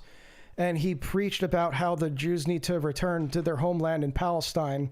And he got like a standing ovation. And there's like all these remarks from the press about how it was a shocking scene to see, thousands of Jews giving a standing ovation to a Gentile preacher for the first time. Was this before or after? I'm blanking on his name, but the main driver of Zionism, that second Moses guy. Herzl? Yeah, Herzl. Is this before or after Herzl? It was. They were both alive at the same time, but it's after Herzl. I think Herzl died in like 1901, if I'm not mistaken, and this was more around 1907. So yeah, it was roughly around the same time. Yeah. So would you say he was aware of Herzl? Was there some kind of passing of the baton, I think or so, is but I just don't coincidence? think it was. Well, Herzl was a secular Zionist. Okay. Herzl is an interesting character because he's one of these guys that you almost have to read his work because there is a ton of fake quotes attributed to him that are trying to kind of make him look more nefarious than perhaps than he was, or more influential than he was. He was certainly very influential, but he, to my knowledge, he wasn't really interested in like the religious part of like the religious justifications of Zionism. He just wanted a safe haven from for the Jews to not be persecuted, like a safe haven from anti-Semitism. So like there's he this never famous, He never specified going back to the Holy Land, or was it just a land that he was looking for? Well, he certainly had his sights set on on Palestine, but even in the early development of like this idea of like the Zionist project, it wasn't necessarily Palestine. This is actually, you can find this in the book. I'll pull up let's see if I can get an exact quote from you on this. This is a really interesting book called Against Our Better Judgment by Allison Weir. Let me just... Should do a reading list video soon, man. Well, that's why I made the book like a club. 5-minute video. Yeah, I see. That's I get why you. I did. Okay. People kept asking me, and so I was like, "How about we just read them together?" I have like a ton of books, resources and stuff. Let's just read it together. Okay. Yeah, there's it's called Against Our Better Judgment. Oh, hang on a sec. I'll just search. What time is it where you're at right now? It's kind of late here. It's 11:15. So this is Against Our Better Judgment. This is a quick read, and you can find this online. Hidden history on how the U.S. was used to create Israel. And in this, she talks about fantastic research, by the way. So look at this. The Zionists considered such places as Argentina, Uganda, the Mediterranean island of Cyprus, and Texas. It's crazy. There's a huge thing going on in Uganda right now where they're looking for reparations because they were rejected from moving to Israel. It's crazy because in Uganda and Ethiopia, there are two huge populations of African Jews. It's madness. Yeah. Yeah, but I like, my mind was blown when I read this, because you always, like, most people think that it was just always Israel because it's like, or Palestine rather, because it's like, well, that's their, that's like perceived as their homeland. But it wasn't like there was. Is this why Texas was taken from the Mexicans, or? I don't know. Maybe, I don't know. Yeah, I don't know if the timeline lines up with that, but it's just funny to even think that they were considering Texas. Like, imagine if there was Israel in Texas. The crazy thing is Argentina, because didn't Hitler escape to Argentina? Yeah. That would be mad. Yeah. Yeah, well, Argentina, Uganda. Maybe there's something there about that. Well, although that was a little bit later, but yeah, Uganda. Yeah, no, I'm definitely messing these are up the countries. timeline. It's funny that it's like these are all countries, and it's like Texas. Like, how would that have even worked? But yeah, they were, so it wasn't even anything particular about Palestine that at least like, the Zionist leaders at the time were, they weren't even considering. It says they eventually settled on Palestine for the location of their proposed Jewish state, even though Palestine was already inhabited by a population that was 93 to 96% non-Jewish. So I think ideally they were looking for a less populated place where it's like, how easily could we kind of like colonize this territory? Like how. But it's interesting. I think of post 70 AD destruction of the temple and the destruction of the genealogies of the Jews, and how certain DNA tests are being shown that the natives of Palestine are more related to the ancient Hebrews than the current Ashkenazi Jews. And also thinking about, I was looking into a stream of Dr. DPH about the 13th tribe theory.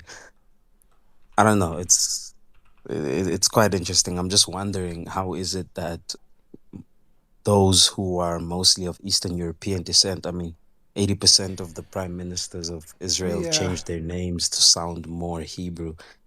How is it because of the diaspora that Judaism ended up in Eastern Europe, or I've heard of the Khazarian kingdom, and that's a whole it's a bag of worms. It's a rabbit hole. Yeah, I don't have strong stances on that. I'm familiar with the Khazaria theory.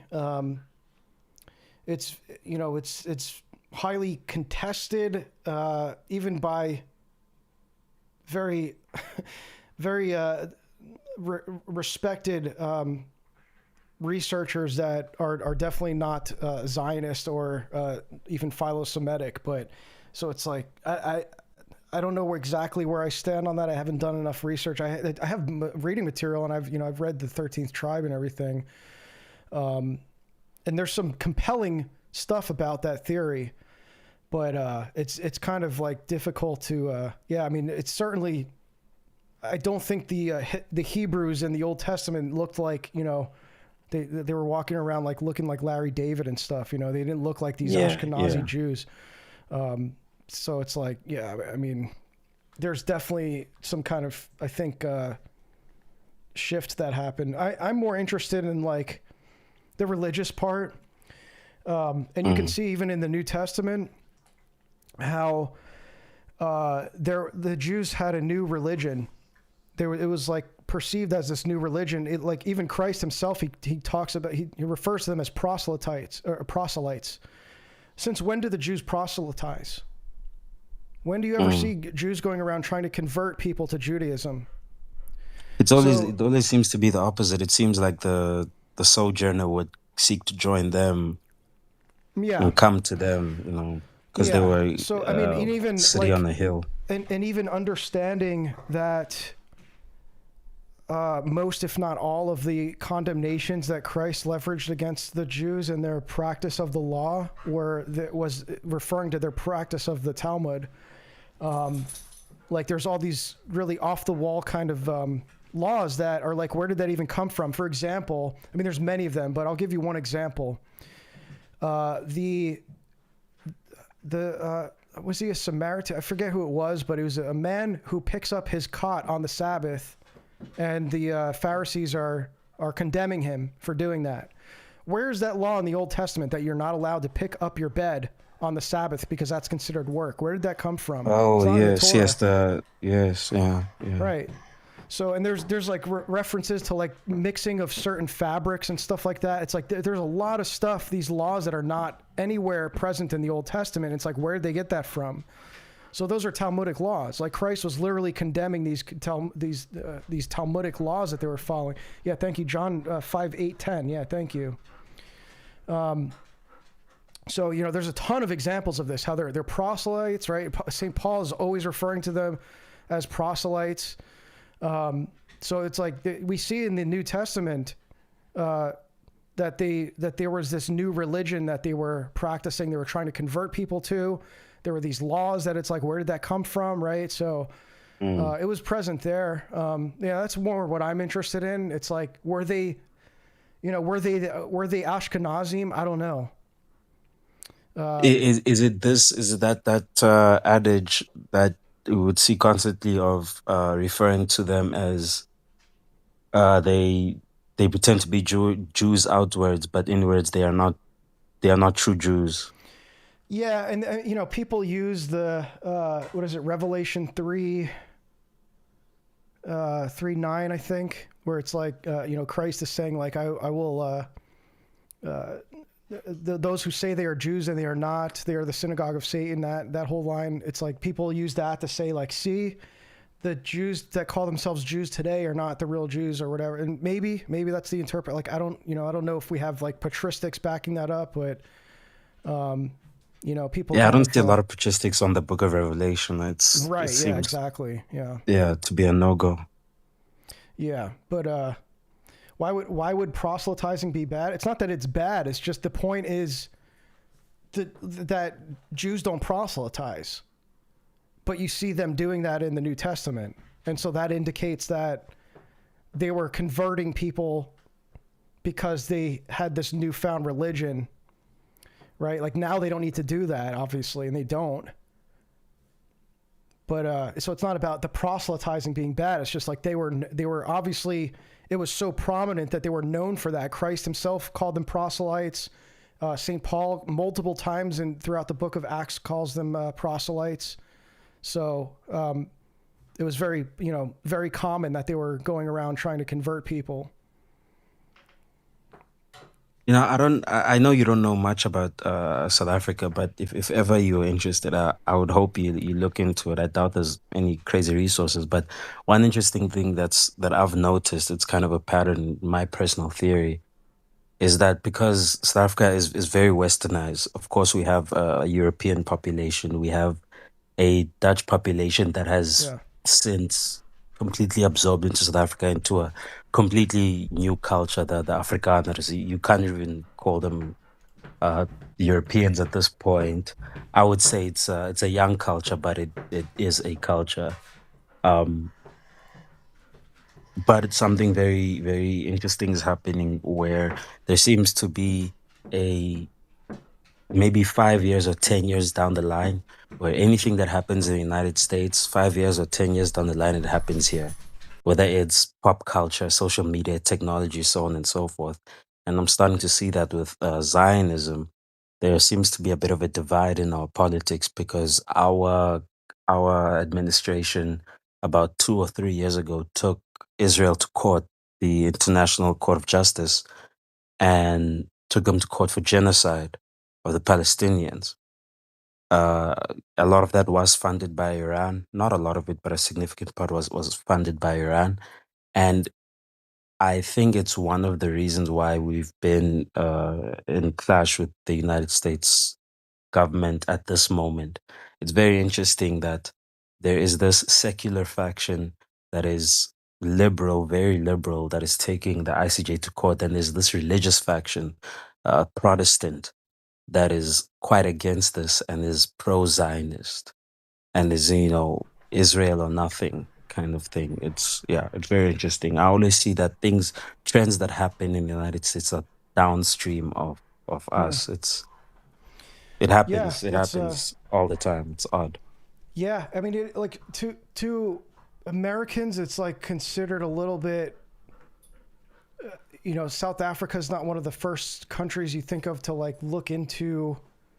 Yeah, I can imagine that. Yeah. Modern influence, just because we have so much we're dealing with here, that it seems to be like the hotbed of all that stuff. But certainly, if there's like trends and movements that are that do kind of like intersect with what's going on here, I think there's it's worthwhile looking into. I just haven't particularly done research on South Africa. But yeah, I mean, it's interesting to see how it's like kind of it's like wherever Protestantism spreads, you see the same kind of influence. Yeah. I mean, really, it's like, it's not even to single out Protestantism. Father Seraphim Rose makes this point in the Orthodox Survival Course, how like, Protestantism certainly played a major role, like the Reformation, like certainly played a huge role. I think it, if anything, maybe he downplays it a little bit, because I don't think, at the time they didn't have the same, like the resources available that we have now to know really how bad things were. But he attributes it mostly to like scholasticism, rationalism, Enlightenment thought. And so Protestantism is kind of just like an outworking of like it's basically Enlightenment thought applied to Christian theology.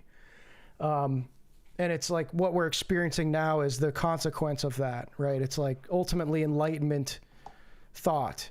So it's like that's why that's why like they kind of like look like Christians on paper and stuff. Like they ascribe to a lot of the core beliefs, and that's why there's this kind of like ecumenical like push to like, just stay like we're all united under Christianity, like we all believe in the Trinity and Christ as God. And all this stuff. Yeah, and it's like, well, you look at everything else they believe, and it's like, I mean, look how they talk about us, for example, and it's not about us; it's about like how they're talking about the apostolic faith.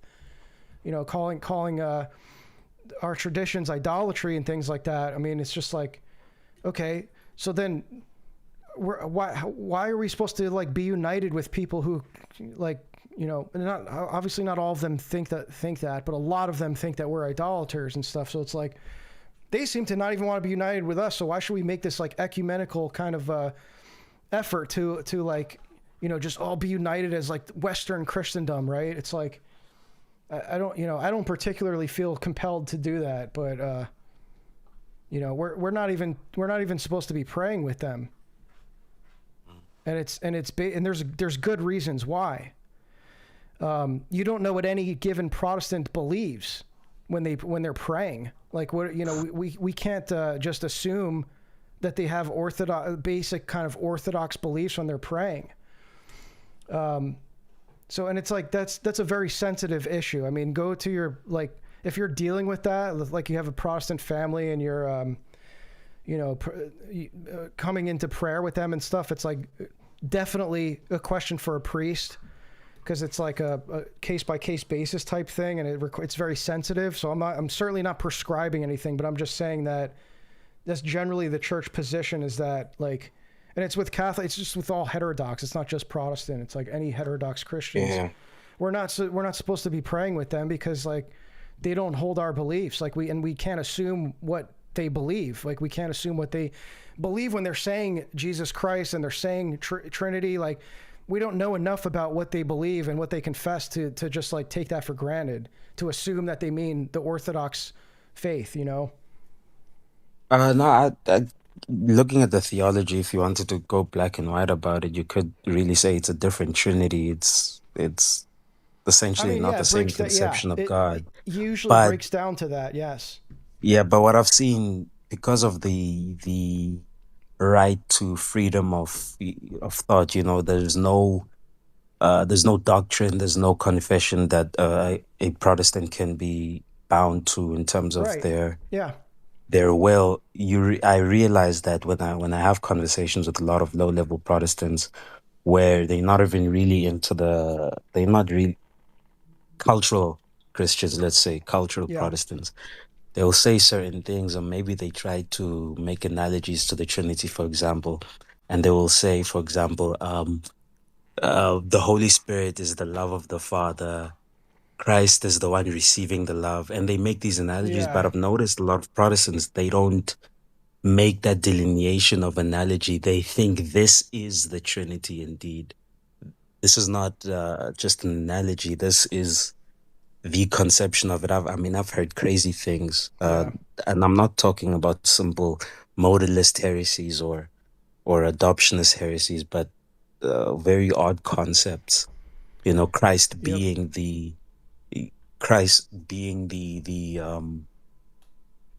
somehow the frequency because he's the word, and some very odd things, because unfortunately, South Africa post 1994, it was a liberal playground as far as I can see. They got rid of the death penalty. They allowed for abortion up to birth. We have these what we call BBE. Essentially, it's social credit score. We've had that for a long time now. It's been a liberal playground. I mean, if you want to think of an example where What's there's the a primary revolution influence behind that? the thing is, so because there was apartheid, right? There was a situation where we had segregation. I think to help you understand, the only thing I can compare it to is Jim Crow laws. But of course, that's not a one-to-one. That's definitely not a one-to-one comparison that I can make. It wouldn't be fair to do that. But we had segregation laws, right? So the reality is we were in the midst of Cold War. A lot of parts of Africa were in the midst of Cold War, where there are proxies of the USSR, there are proxies of the West. And so the anti-segregation people were proxies of the communists, right?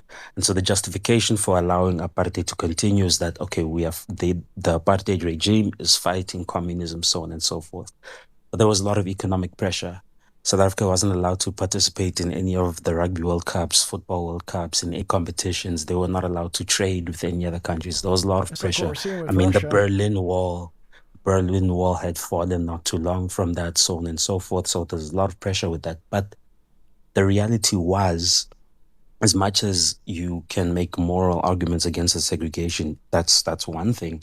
But the reality was there was indeed communism deep in the heart of the anti-segregation movement. It was, I mean, a lot of these people that got exiled from the country, they were sent to Cambridge and so on and so forth. And all of their education was funded by the communists.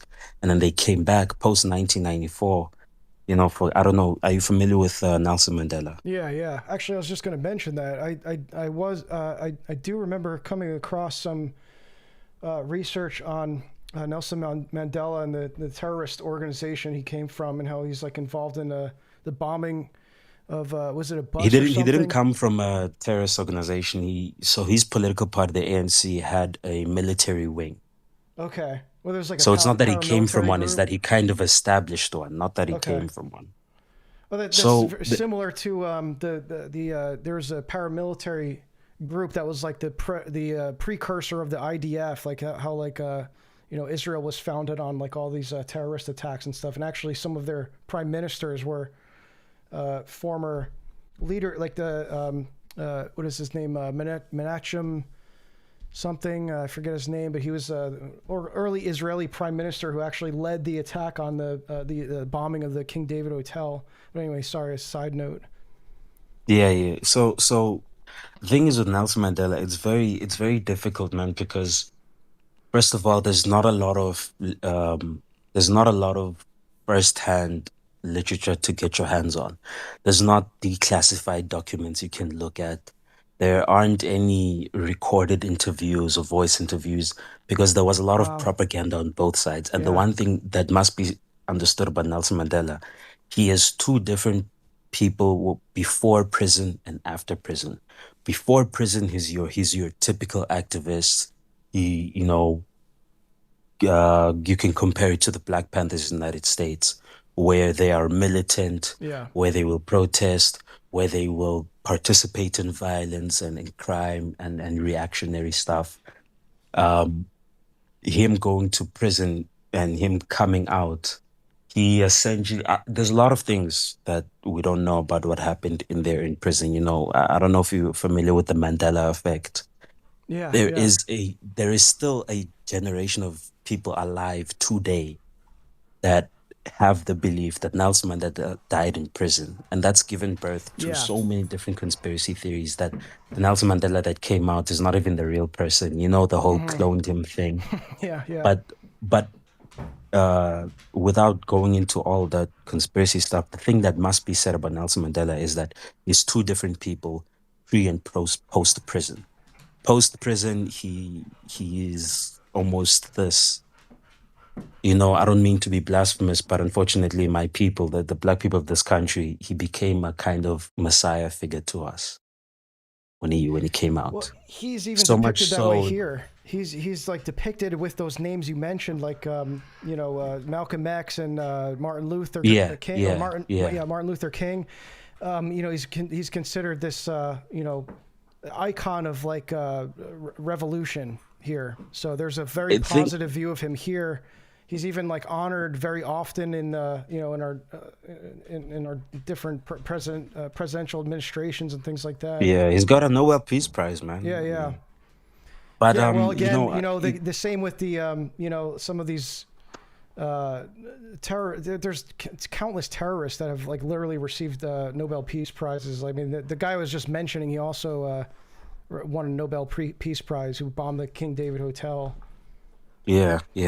The thing is, it's sad because unfortunately the person that he was when he came out of prison was much better. But the issue is when you whitewash the history, it kind of takes away from that. When you whitewash the kind of thing, the bad things that he did indeed do, the bad beliefs that he did hold, when you whitewash that, it takes away from the honesty of the situation. And unfortunately, like I said, there's a lot of material we simply don't have. There's a lot of information that we don't have. But towards his old age, in his advanced age in his presidency, he did something that I really do commend in terms of getting over those racial tensions. He did something called the Truth and Reconciliation Council, whereby you tell everybody on both sides, everybody who's committed political crimes, political violence, tell us where all the dead bodies are, where the skeletons are, what the plans were, so on and so forth, and nobody will receive jail time on both sides. Yep. Now, of course, that was difficult for both sides to accept because there were a lot of white folks who were killed. There were a lot of black folks who were killed because of political reasons. But we were on the brink of civil war. It's one of the reasons, South Africa was one of the few countries that had nuclear weapons. It's one of the reasons why we disarmed, because we were on the brink of civil war. It was really getting that heated. And as much as there's a lot of bad things that can be said about Nelson Mandela, of course, he, in my opinion, did a good job, a decent enough job. But the problem is, the place that we're at right now, we love our rugby, right? We've won the Rugby World Cup 3 years in a row. The reality is every 4 years, the black and white people and the Indian people, there's a term that we use for mixed race people in our country. I know it's very triggering in your country. We call them coloreds. I know you guys are not allowed to say that in your country, but it's a different story for us. They call themselves that here.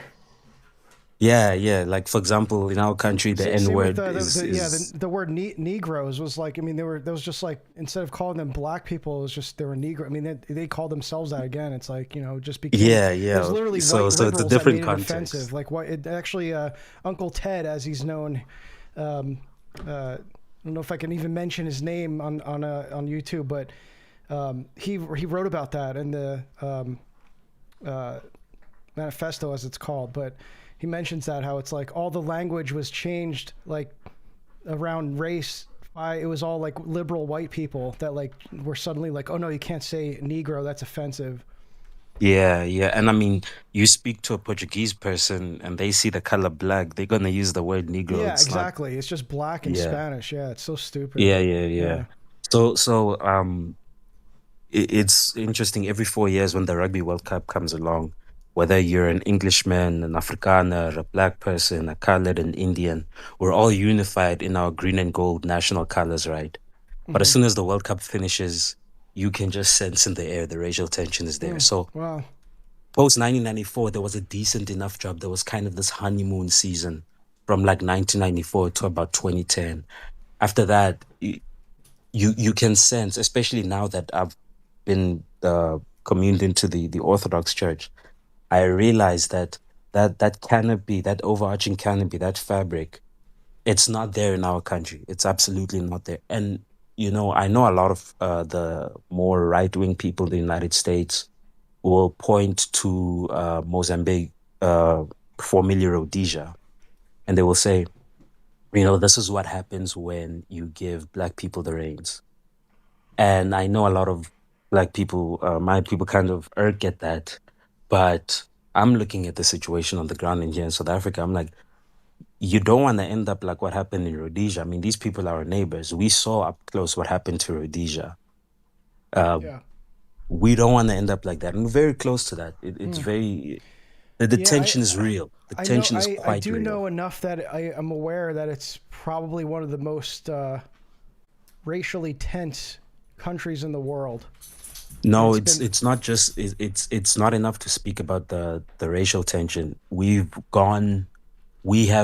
are, I would say we are the backwash of Marxism, where everything is about class. So it's not just racism in our country. It's all about, the issue is it's the downstream effects of our ideology being around classism, whether it's white and black, rich and poor, male and female, so on and so forth. The classes, we are witnessing the effects of that in our country right now. But the racial tension is definitely the most, it's the one that you can feel in the air. Yeah. You can really feel it in the air, that beyond these thin veils of unity that we have, we sing the anthem together, we love our rugby team, we like to braai meat, we like these thin veils, but beyond that, behind it, even within, because we're majority Protestant. I mean, our country is 80% self-proclaimed Christians, right? A huge is there majority. like a prominent denomination there, or is it just all over the place? It's all over the place because unfortunately, there were a lot of personalities that there were offshoots. Like I remember, I brought two friends of mine with me to Pascha, and one thing they had a difficulty with is because I go to a Greek Orthodox church, right? Yeah. And it didn't, I mean, I'm 22 right now. It was only after I turned 16 that I kind of, the veil of the liberal mindset kind of got out of my eyes. I got over that. And so I'm surrounded by a lot of Greek diaspora people, Afrikaners and Englishmen. And the issue that my friends had, because they're black like me, but the issue they had, the first question they had is that, are there any black people here? So unfortunately, that's been the main thing that happens in our countries, because when Protestantism came, it didn't take that long for us to have offshoots that, okay, we're going to have black churches here, we're going to have Indian churches, we're going to have color. Yeah, it didn't take that long. Here. Yeah, that's actually one of the things I remember. What's his name? Jared Taylor talked about that a lot. How that's one of the ways you can identify that there's a natural inclination to want to be around your own people, is you can just simply look at American churches and how that's the case. It's like no one's like enforcing that. No one's saying like, hey, all the black people, they go to church together, and then all the white people, like that just happens organically. He talks about this. So that is a, the racial preference thing is real. But it's, I mean, it's, you certainly don't come into orthodoxy that way. I mean, it happens like kind of historically, just because people are among their own people in their country, in their, in their home countries. It's like, it just kind of happened that way. But we're in, we're in times now where it's, everything's, multicultural. So it's like, I've had conversations with my priests about it. He's not, it was easier to talk to him because of course he's Greek, but he grew up on Mount Athos and he came down here to be a priest. So he's not really, I don't sense this too much of an attachment to the way the world works typically. So it's been good to talk to him about it, because what you just said, I felt it when I first walked into the Orthodox Church. This unintentional discomfort, this not even discomfort, but seeking for familiarity. And I got over it because I mean, I love it. I love where I am. I'm loving the people that I'm with. And at the end of the day, I had to make a decision. I mean, am I really going to stake my salvation on how comfortable I am being around people that look like me? It transcends race. That's what these like racial purists can't seem to grasp. Like, There is like a big movement in towards paganism on like the more like white nationalist right side of things. Like people are they're like, oh, I'm not gonna do this like foreign desert religion or whatever. They're like, I want to like return to the my ancestral heritage, right?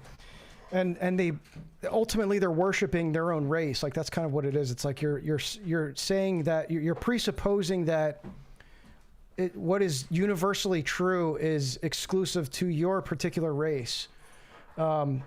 And if it's universally true, it must transcend race. Actually, it's like they have it backwards.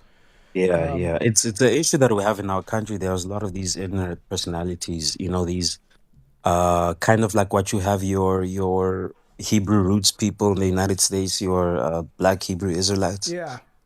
We have something similar to that. We was the real Jews. Yeah, we was the real Jews. We was kings. But of course, in our country, they're leaning more on the African paganism side. But it's some of the most idiotic arguments that they make. Like, for example, I heard this one lady. It's not even worth. Yeah, it's so stupid, man. Those guys they're no one takes them seriously. It's just like they're basically. That's the thing. In where I am, it's being taken seriously. That's the issue. So the one argument this lady made, I couldn't believe it. She's like, how can Black people accept Christianity when there are no African names in the Bible? I almost lost my mind because of course she's on the presupposition that Mark, John, Luke, she's doing it on the basis of the English translation. She's not understanding these are Hebrew names and they are being transliterated. The racial purists here, they say the same stuff. They're like, why would I name my kids, Zedekiah or something, like as if that's a Christian name? But they're looking at like all these Hebrew names and stuff like Joseph or whatever. They're like, I'm not gonna name my white children after like some Hebrew name or whatever. So they use the same. It's the same. It literally is the same kind of way of thinking. It's like. It's just I get why that's so popular in South Africa though.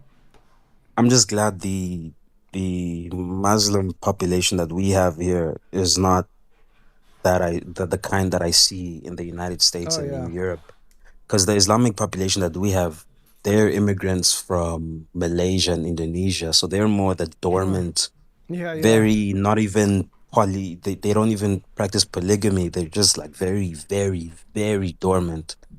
There is a very small, minute element, extreme element, but it's not being tolerated.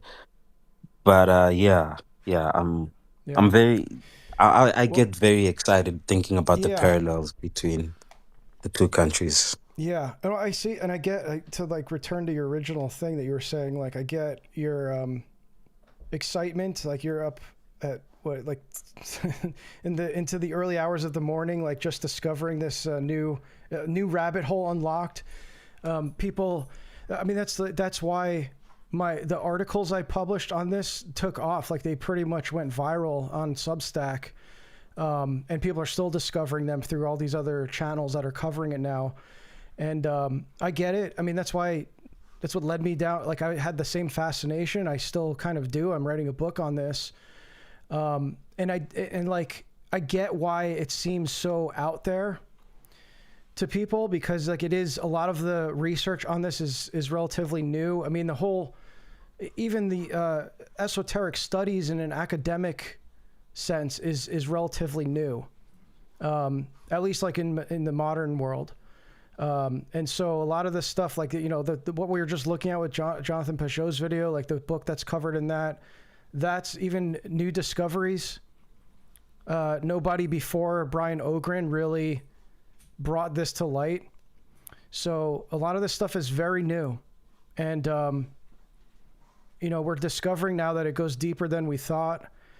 And, it does, like, I look at not even like just like how Protestants transmitted it, but just Kabbalah as a whole, as it's something that is so influential, like all the stuff we're talking about with like communism and modern, like the kind of like the spirit of modernity and liberalism and enlightenment. It all has roots in Kabbalah. And again, whether or not, it doesn't matter whether or not the people, these like revolutionary figures, were Kabbalists themselves or crypto-Kabbalists. Like none of that matters. Like at least as far as I'm concerned, it doesn't matter.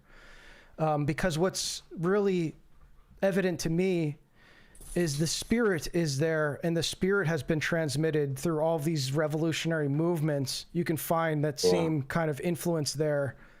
So whether, in most cases, it's probably it's probably in ignorance. It's like they don't like I said earlier, like they're not just like exclusively, like they're not saying like, by the way, I got this idea from the Zohar or something. Like they're not talking like that. Yeah. It's like it's just been obscured so much that it's like very difficult to identify. I think it's because it is a spiritual reality. It's not tangible. It becomes difficult to make these links. Yeah, and ultimately, it's not like it's not like this. To look at it as like this is all just like Jewish subversion is a little bit short-sighted too, because it's ultimately just it's just Satan's war against the church. I mean, it's just been ongoing this whole time. It's just the same thing, and it takes all different forms. You can call it Gnosticism. You can try to like pin it down to like some kind of ancient heresy or something, and in many cases that's what it is. But even to look at it like that is a little bit short-sighted. But it is, it is ultimately, it's very Gnostic. But so that attracts how many different people, right? It's like how many variations of Gnosticism are there that are still present? It's like, as many as you can imagine, probably even more. So, that's why these ideas I think were so attractive. But and I mean, even to look at like what's happening in South Africa, I mean, we look at it here through an American lens because America, like I was saying, is like uniquely established on, some of these principles. I wouldn't say it's like the whole thing is like entirely Kabbalistic, but there was a lot. I mean, it's like ultimately what we're talking about is syncretism. It's like that's kind of what makes it so difficult to pinpoint because it's a lot of these Protestant thinkers, the humanist thinkers, they were syncretizing their Christian beliefs with this notion of like this perennialism, like that there's this unifying ancient religion or ancient spirituality that's like the most true, and like there's truth in all of these religions that were all acknowledging the same thing. This is what you see in Nostra Aetate, for example, right? It's like kind of the same spirit where it's like, there's all these unifying beliefs that like are acknowledging some aspect of the truth, whether it's like, they all are acknowledging that they worship, that we all worship the same God. And so you can find some truths in their religion and stuff. And so, the mistake that these people were talking about they made was that they syncretized those beliefs. So the average Protestant, I mean, I would say even all Protestants, they have no idea about this. I think if they did, it would really bother them and they would look elsewhere. If they really knew how, if they only knew how bad things were, kind of thing. I don't know, man. I don't know. I'm looking at a lot of these Protestants that are practicing what I would call, business church, where they've built, whether it's clothing brands or mega church brands or YouTube brands and so on. They don't even where care they're getting about so what we're big, talking they about. wouldn't let go. They wouldn't let go. The only people that I see, like for example, I don't know if you're familiar with Cleave to Antiquity. Yeah, I'm kind of glad he left early. Yeah, because I mean he was a Lutheran pastor, but I don't think he was that big to the point where he would. I mean, I'm sure he definitely made sacrifices that he's probably still feeling the ramifications of right now. But there are certain Protestants that I see that their brand is so big. There's no way they would convert. Even if at that point you're cooked. Like if you're just doing it for like some other reasons, like some selfish. I mean, I'm talking more about like the types that are interested in history and stuff. I don't know even. it's like very hard to like generalize this type of stuff. This is where I get in the most trouble when I start generalizing, because it's like it's nearly impossible to talk about Protestantism in a generalized way, because you always get like it's like the no true Scotsman fallacy. They all say like, oh, that's not, those aren't real Protestants because they're not my type of like they're not what I experience Protestantism as, right?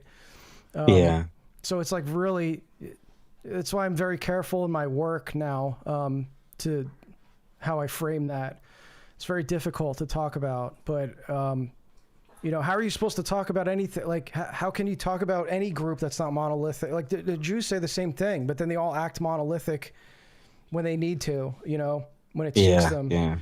But so it's like very hard to talk, you know, and it's like when American Protestants say like, oh, stuff like, oh, America was built as a Protestant nation. It's like built on Protestant ideas.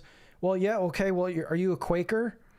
Are you a Puritan? Because that's what, like, you know, that's what it was built on. Like, why aren't you that denomination then? So it's like, you know, they believed very different things than in many cases, a lot of similar things than what modern evangelicals believe.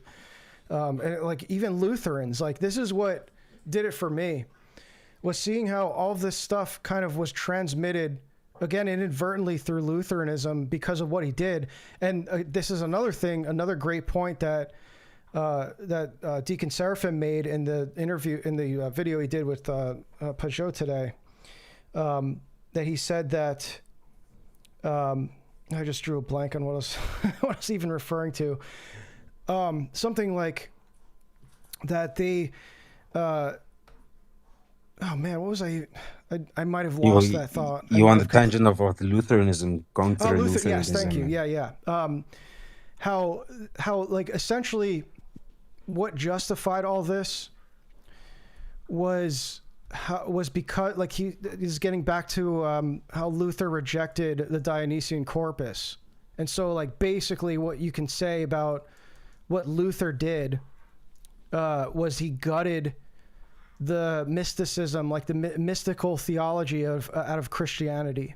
And so because that was removed, the Lutherans quit. And you know, again, even to talk about Lutherans, it's like, well, those were heterodox Lutherans, or like a lot of the academics, they say that they were heterodox Lutherans, or they call them Lutheran spiritualists, right? So there's all this attempt to like still try to clarify who exactly you're talking about. But generally there was like, this search for something deeper because of how Luther gutted everything and made it all rational, even down to, this was actually in the first 100 years of Protestantism, how this transmitted, because it wasn't exclusively like a Kabbalistic influence. They actually were very opposed. Most of them were very opposed to like, they tried to make efforts to not Judaize, and like they were really opposed to like any sense of mysticism, especially Jewish mysticism. A lot of them were anti-Semitic, and so even with that, it's like for the first 100 years it was like through alchemy, like spiritual alchemy. So they were trying to kind of establish what is the mechanism in which a believer is regenerated. Because again, Luther's gutted that like whole, emphasis on the process of regeneration occurring through the sacraments. Like he made everything kind of like rationalistic, right? So it's like, what happened? Like, at which point does a sinner become a Christian? A regenerated Christian? At which point does that happen, and by what mechanism does that happen? That was the major problem, that they sought to fill that void with, syncretism, esoteric syncretism that came in the form with the Germans, with the Lutherans. It came in the form of spiritual alchemy. Okay, and then alchemy has a ton of parallels to Kabbalah, and so even in their rejection of Kabbalah, they were kind of like laying the groundwork for the syncretizing Kabbalah into their metaphysical framework. So by the time that came on the scene, it became very natural for that to occur. And so you see that happen towards the close of the 16th century and it becomes very prominent within the early 17th century. Thank you, John Anon, my friend. Christ has risen. Thank you for the $10. I really appreciate your nuanced deep dives into these difficult topics. Have you seen the American Orthodox documentary yet? It's streaming on the new Logos Cinema platform. I have not.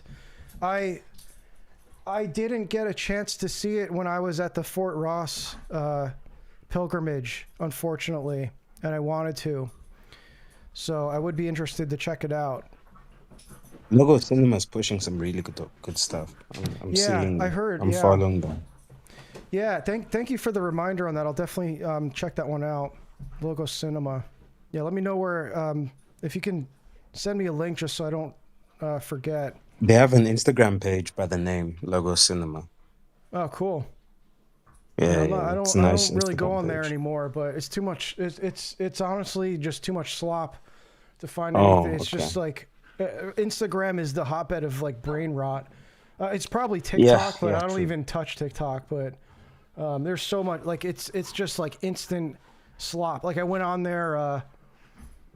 I took a break from Instagram over Lent, and I have no intention to really go back because like I kind of like not being on there at all. And I went back on to just check DMs, and like the first thing I saw was just some brain rot. I was like, oh my gosh, this is.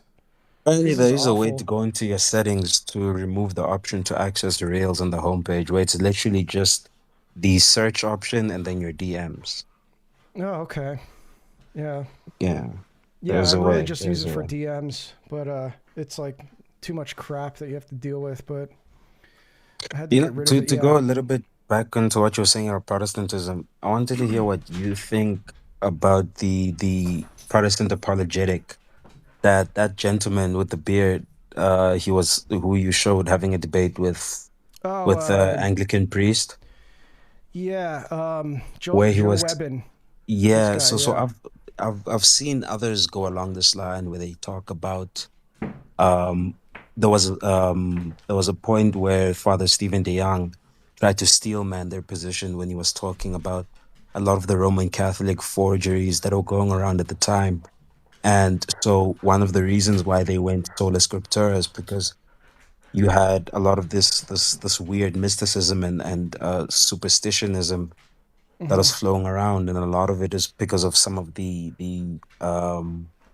forgeries that are going around and kind of the different direction that Roman Catholic or Western iconography went into. Adam having a snake on his private parts, and this weird, it's starting to look like a Greek god.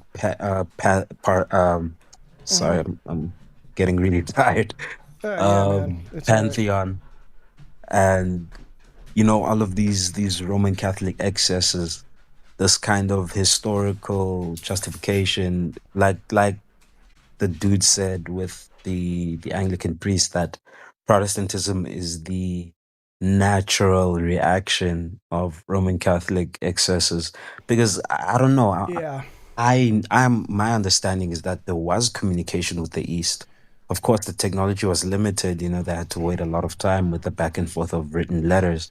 But there was communication with the East. It's not like he was completely oblivious of the East. So it would make sense to convert to Orthodoxy if you have problems with Roman Catholicism, and he didn't do that. So clearly there were motivations beyond just reclaiming ancient Christianity, as Protestants like to say. Yeah, and they weren't actually reforming in the sense that it became a whole separation from the Catholic Church. It was not the intent of the Reformation, actually. That wasn't Luther's intent. He wanted to remain Catholic. He just wanted to reform the Catholic Church from within. And he was, he's excommunicated, and then it was just like, well, really, what other option do I have, right? It was like, that was the natural, maybe what he means is like, that was the natural consequence. But think about what it is. It's a revolution against an innovation of the faith. So Luther did acknowledge, there's like a famous quote, and again, I don't know if this is one of these fake quotes, but I think it's real. I think I remember seeing the source. I just don't reference it in my work because it's not as relevant. But there's a famous quote from Luther where he says something like that the Greeks got it right or something like that.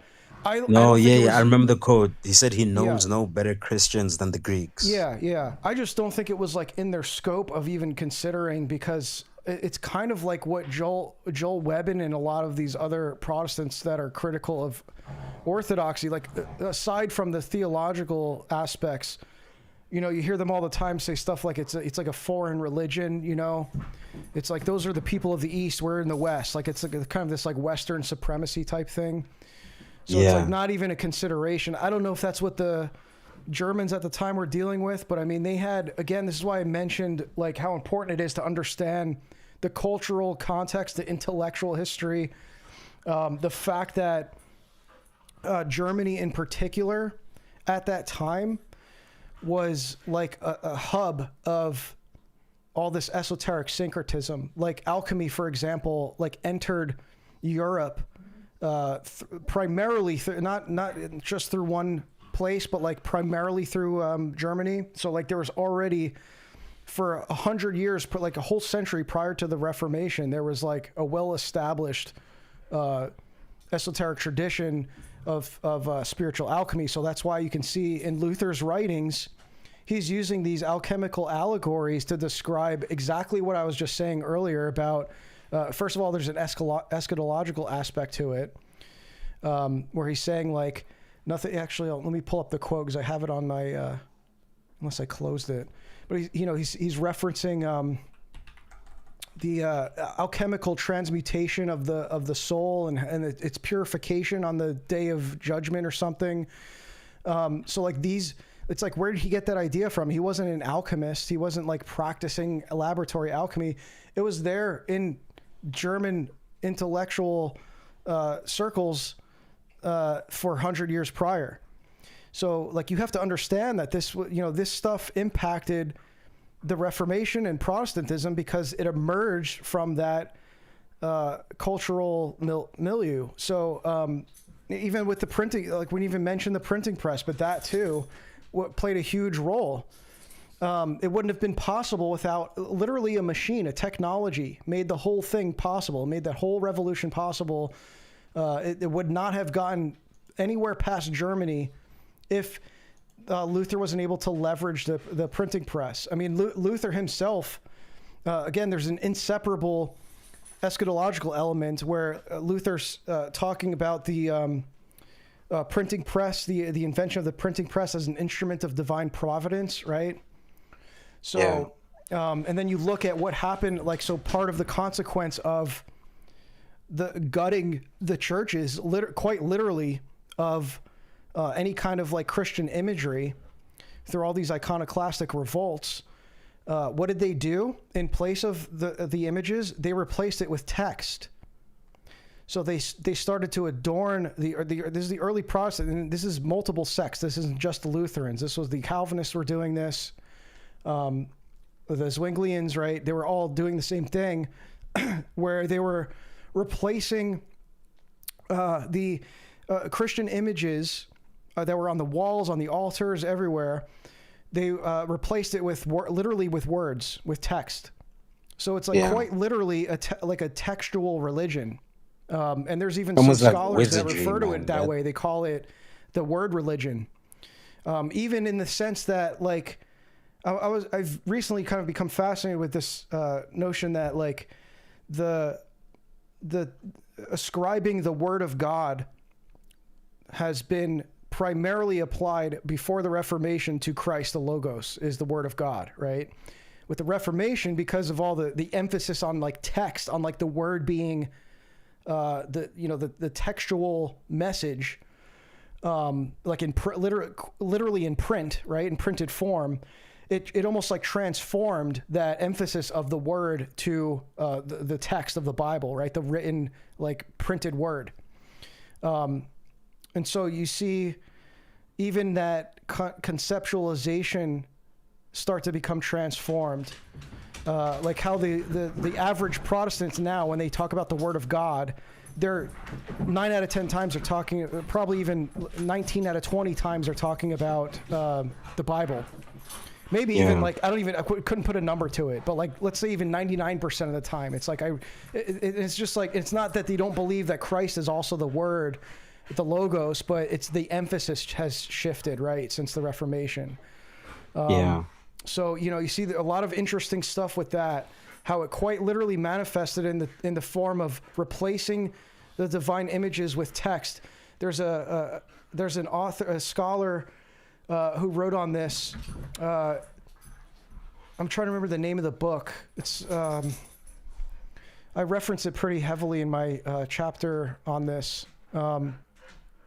But I'm blanking on his name, but he calls it the linguistification of the sacred, which I thought was a great way to put it. So it was like, because you can no longer, like, they were no longer using images as tools to transmit the gospel, how Christians have learned the gospel for millennia. Illiterate Christians, children, right? It's like you simply enter. This is why one of the many reasons we say come and see. When we say to come to the liturgy, it's like you have to experience it. You have to just, by walking into an Orthodox temple, you are quite literally surrounded by the gospel, even in the visual depiction. So like you can just look at the divine images and get the fullness of the history of the gospel. That was gone. Like they just gutted all of that, replaced it with words. So now you had to be literate. You had to be literate to even read those words that were all over the walls and the altars and stuff. So, that I'm particularly interested in that kind of, you start to see the physical manifestation of that metaphysical transformation that occurred at the Reformation very early on. And within Luther's lifetime, this stuff was happening. So this isn't like something that emerged later with all these wacky sects. It was like literally the Lutherans following Luther were doing this. The Calvinists that were following Calvin were doing it. And so you see that like aspect of what you're talking about in South Africa, how a lot of these Protestant sects that are there that you can't even pinpoint to like being one thing, and they're just following a cult of personality. That's how it's always been with Protestantism. It's always like, well, I don't like how this guy's interpreting the Bible. I'm going to go with, I don't like how Luther's doing it. I'm going to go with the Calvinists, right? Or, in the early Reformation, it was very geographic. It was like, are you, closer to the Alps, or are you, are you Swiss, or are you like whatever? It's like, it was just like, sometimes it was just it's quite intense this side. It's more the Novationist kind of heresy where people are claiming to be prophets and new apostles, and it's quite intense. Yeah. So I mean that's kind of I stopped doing I wasn't even really doing apologetics like in like the form of like actual debates. Like I was doing a lot of back and forth on Twitter, which is just not really anything, but I kind of stopped that altogether because I think this kind of work, I'm not trying to like puff myself up here, but that's why I'm glad to see other people doing it. I don't need like credit for this. Like I'm not like the only guy doing this. I'm not like the guy or whatever. I just kind of like got into this research, I guess, at a time where no one else is really covering it.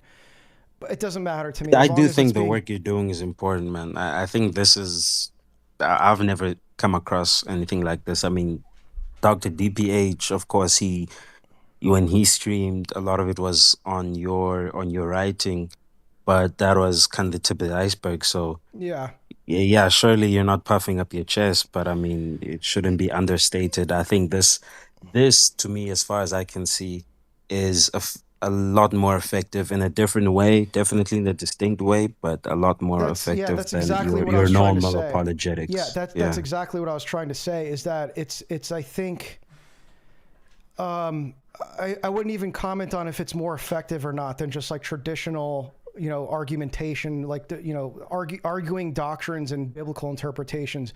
I think it kind of just goes beyond that because you can't really get anywhere.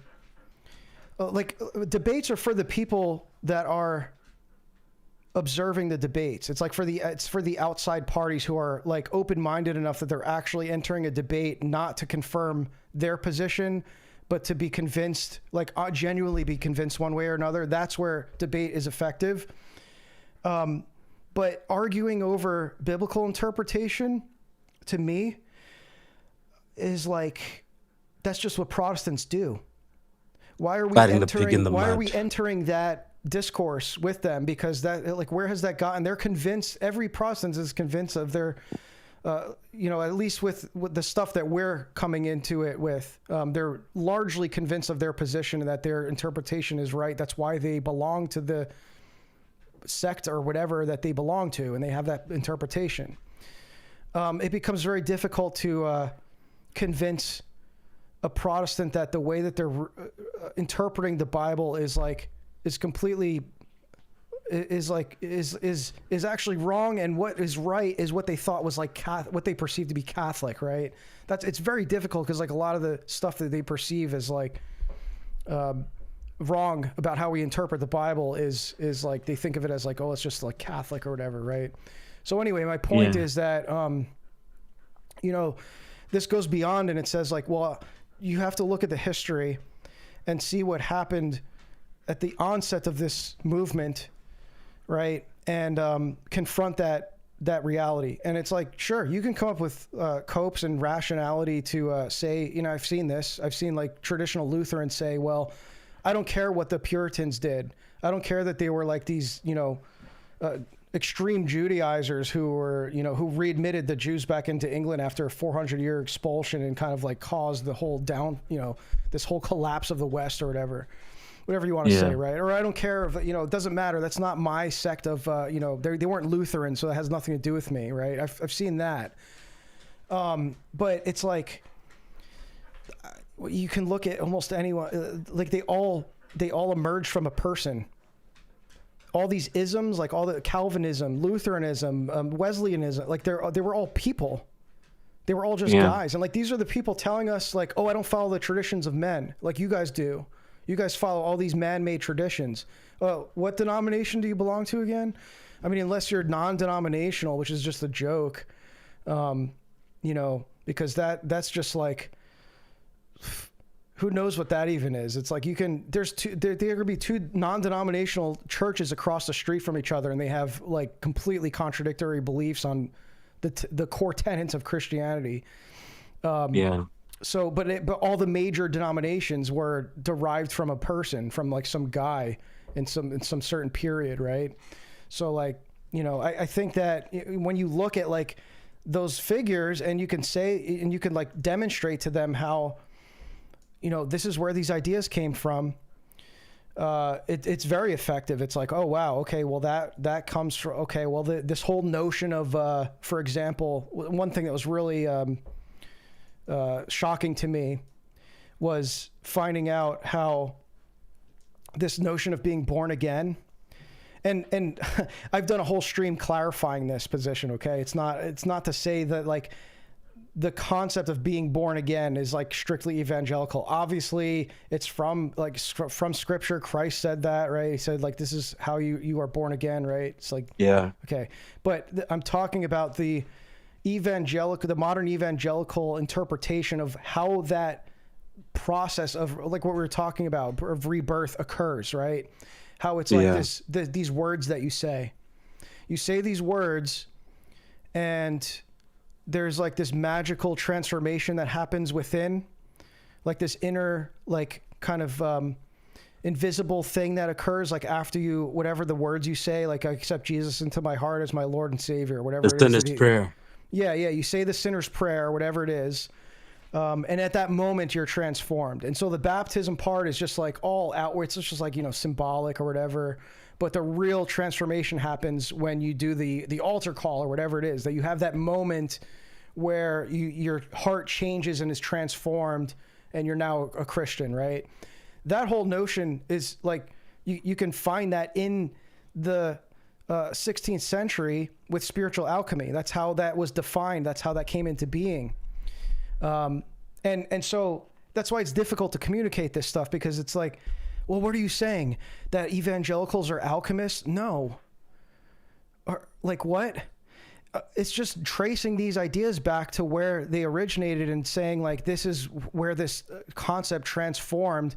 Like, the whole, like, you could learn this from, if you watch enough Protestant interactions with Catholics and Orthodox with Protestants, that what they're doing is, it ultimately comes down to like word concept fallacies, right?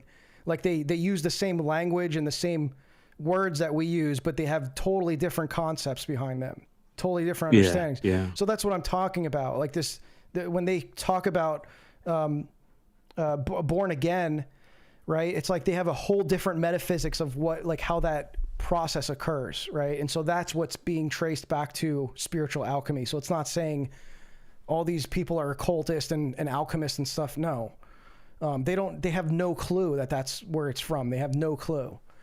Yeah, I think it's what you're doing, and then also seeing something, the thing that Jay Dyer is doing in his debates. It's helping us. It's equipping us with the language, because it's a matter of worldviews. I would never. It's a matter of exactly. worldviews. I would never come down against debate in general and what. The work that Jay's doing, and a lot of these other guys that are doing apologetics now. I don't nitpick. I try not to like nitpick on their, like, because I'm not even an apologist or whatever. So it's like, I would do much worse than all of them if I were to enter the public debate sphere. But the fact is, it is working to bring in a lot of young people into the churches. I can't tell you how many times there's new inquirers coming in, and they were watching videos of Jay Dyer debates. It's like, who am I to say that that's not a good approach? It's like, that works for a lot of people. For others, coming in from more of a background that we have, I guess, like that are more interested in these things, like that's something that is really like a defeater for them. Because, like I said, it goes beyond like all, like, what about this thing? What about this thing? Like all these interpretations and stuff. It goes beyond all that, and it can show definitively that you can trace this back to, like, esoteric syncretism. That I think is effective for a lot of people as well. It's like maybe there's a mix of both in there. So it's like, I'm gonna have a lot of an interesting time dealing with my peers and such, because unfortunately, the general knowledge level is not at that point where I could use any of this. If I'm being honest, there's only a few people I can think of where any of this wouldn't completely fly over their heads. Because unfortunately, there's a lot of emotionalism. There's a lot of tribalism. Tribalism is the one thing that's quite intense here. So, the language is, I think, the best. That's always going to work is what you said earlier, the come and see. Exactly. Oh, thank you, Alex Orthodoxy. Thank you for the Alex $5. Let's go, Alex. Is that Alex Soren, or is he? An Alex Soren fan with Alex? Probably an Alex Soren fan. Yeah. Okay, I didn't know. I'm not sure what his YouTube name. If that's Alex, dude, in good timings, that's it was exactly one of the people I was thinking about. They're doing great work. I'm definitely not cut out for it. So I'm glad that they're doing it. So I don't have to, but like I said, it's just for certain people. Oh, and indeed he is risen. I'm sorry, I didn't respond with the indeed he is risen after I was scolding everyone. I mean, it's like I said, it just that is Alex. Let's go. That's the real. Okay, awesome, man. Yeah. You're doing great work, man. I appreciate you so much that you're doing that. And he's been well-deserved growth on his channel too. So, I mean, you could look at that's a great example. Like, look how quickly Alex grew from doing apologetics. He started pretty recently, and his channel blew up. People are searching for answers, man. They're searching, and they're coming from all different places, and they're different things work on different people, and definitely apologetics is like we've got a good crew. I think I'm very happy with the crew that we have right now. It's causing really a storm, like with heterodox Christians. Like they don't You know, they're all scrambling to kind of like respond to all these arguments now. And so, you know, like the stuff that like I'm covering, the more historical stuff, it's like it is a little bit like beyond the realm of debate, because it's not the traditional approach where it's like debating over theology and scripture. It's just looking at the historical transmission and saying like, look, we can identify, like what Father Calvin Robinson was saying, how, for example, you can pinpoint exactly where, like the abandoning the Greek textual tradition for a rabbinical one, for example. I think that's a pretty strong example. Yeah, you can see exactly where that came from and how that's like a 500-year-old thing, and it set the course of the trajectory of Protestantism from that point on. Was like this emphasis on the Old Testament. You saw all these in the Reformation period. You saw all these military revolts that were like what was it? There was two of them. I'm trying to remember the guys' names. There was like these Old Testament style like military upheavals that occurred like during Luther's lifetime. I didn't cover this exact thing because it was a little bit off topic for the work that I do, but you can read E. Michael Jones covers it. I'm trying to remember, why am I blanking on the name? Anyway, but and it's like, this is what the Hussites did, right? It was like this Old Testament style, like, you know, we're going to retake, like, you know, Zion, like we're going to create Zion basically. And so like this all came from the individual emphasis, because the Bible became readily available to any layperson. The majority of the Bible is Old Testament. So if you're going to just take an individual interpretation of the Bible itself, it's like you're primarily working in the Old Testament. So they all had to learn Hebrew to do their translations. They had to consult rabbis. It was unavoidable. You could be as anti-Semitic and anti-Judaic and opposing Judaizing as much as you want, but when you have to translate the Bible, a majority of the work you're doing is Hebrew translation. So they had no other choice. Luther hated Hebrew. He hated that he had to learn Hebrew, but he had like the most renowned Hebrew school at the time. They actually had an insider joke that they called it Luther's Sanhedrin, because there were so many rabbis coming in and out of his Hebrew learning center that were teaching Hebrew to these Protestants, and like I said earlier, they all became central hubs of they doubled as print centers. So they were disseminating all this Hebrew literature throughout Europe. That was coming from the Protestant, centers of academia, essentially. I wanted to ask about that, Westgate. What was the turn that caused him to write his polemics against the Jews? Was that late in his life? They had a weird tension, because a lot of them they sought after, that was the question, actually. I was just reminded, someone in the chat was asking about that. That was me. Oh, was that you? Yeah, about Luther, like where that turn occurred, like, because everyone references that when they hear this kind of stuff. They're like, that doesn't even that's like absurd, because Luther wrote one of the most famous anti-Semitic polemics ever written on the Jews and their lies, right? It's like, well, what they leave out is the fact that he wrote that like 2 years before he died. It was one of the last books he wrote, and it was after he spent his entire life trying to proselytize Jews. So there was a really interesting tension, and you saw this even in the Catholic humanists, that like one of the primary reasons they started syncretizing Kabbalah, it was because they thought it was a great a tool for evangelizing the Jews, because they were like, there's this famous saying, I forget who said it, some Catholic scholar or something. It was like the point was to use to evangelize the Jews with their own weapon. It was like to stab the Jews with their own knife or something like that, right? And so because they thought that it revealed all this truth about Christianity in these like Jewish mystical texts. And so there was a lot of that notion going around, that understanding of like, well, yeah, I'm anti-Semitic, but also I want to convert the Jews to Christianity. And it's like, who am I to say that they were wrong for doing that? But the point is, there was so much cross-pollination in the Jewish and Christian communities in Europe at the time that it was like they had to take some kind of approach to like, what do we do? Like, what do we do about this? That was like kind of like their way of solving the JQ or whatever. It was like, well, just convert them. Because they were like, it was unavoidable to come into contact with them if you were doing this kind of work. You're doing translation work. You were trying to learn the theology.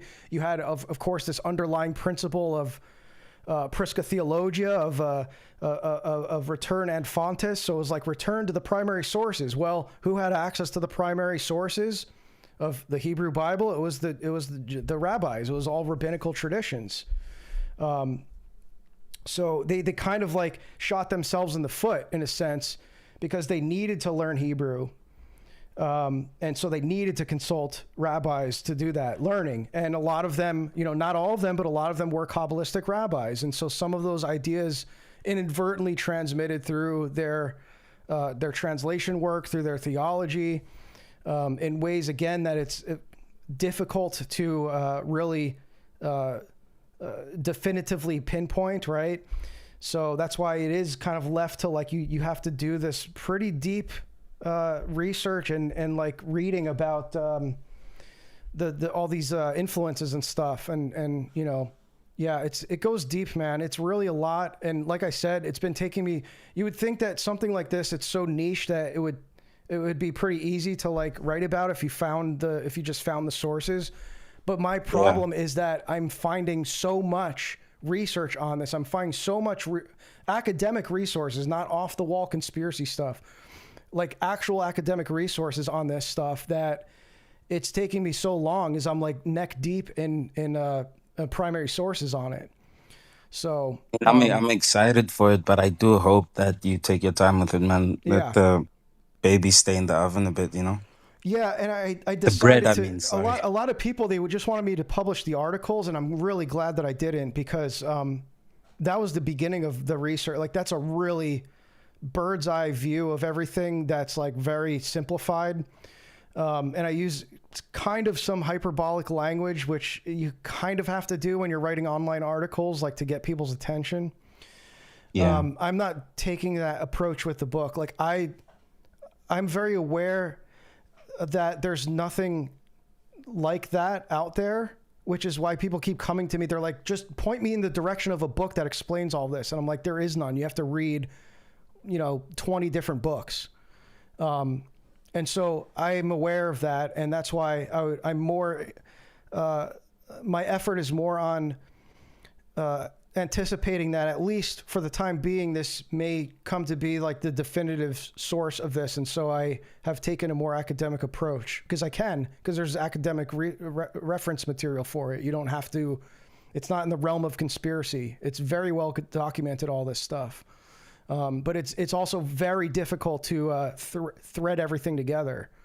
But it's Is this your first work? Or I've never even imagined I would write a book. Like, it was like never even something I wanted to do. I always like thought of like authors as like this kind of like mystical thing. It's like, how does someone even write a book? Like, I have trouble reading a whole book. Like, how does someone write it? It's crazy. But and I'm not much of a writer either, so I'm very much heavily like using excerpts and stuff like that. So, and like I said, I'm also trying to avoid getting into the weeds with like comparing the mystical traditions, because there's a lot of that too, that you can get really into the weeds with. And it's like, I'm trying to make it a little more accessible. So even with like the Orthodox approach, it's like, I'm trying to be very careful, because I'm certainly not in a position to be like some kind of teacher of mystical theology. A lot of that stuff is over my head. So, I'm just showing. I think that in most cases, this stuff speaks for itself. Like, you can just look at, what these guys were into and who they were influenced by and what their connections were, and what the teachings were, and that is, for the reasonable Christian, that should say enough. You should be concerned enough with that kind of thing. Well, I'm excited, Mr. Westgate. I think I'd love to read it, and I think I'm gonna check out your articles. I don't have a Substack account. I should probably open one. Yeah, I did. I had them up for free for a while, but I had to paywall them again. It's just that's understandable. Yeah, it's just because I put so much work. Like I literally was not sleeping when I went to talk about, like, yeah, I get it, man. I like, that's where I know where you're coming from. I get why you're up at 5 a.m. or whatever it is there. It's like, I get it, because that was me, except I was just, trying to put everything together when I found this, because it was like, this is incredible. Like, how has no one talked about this before? So, and I can't take any credit for it, because I came across this through the work of E. Michael Jones, through the work of Dr. Matthew Raphael Johnson, who's an Orthodox scholar.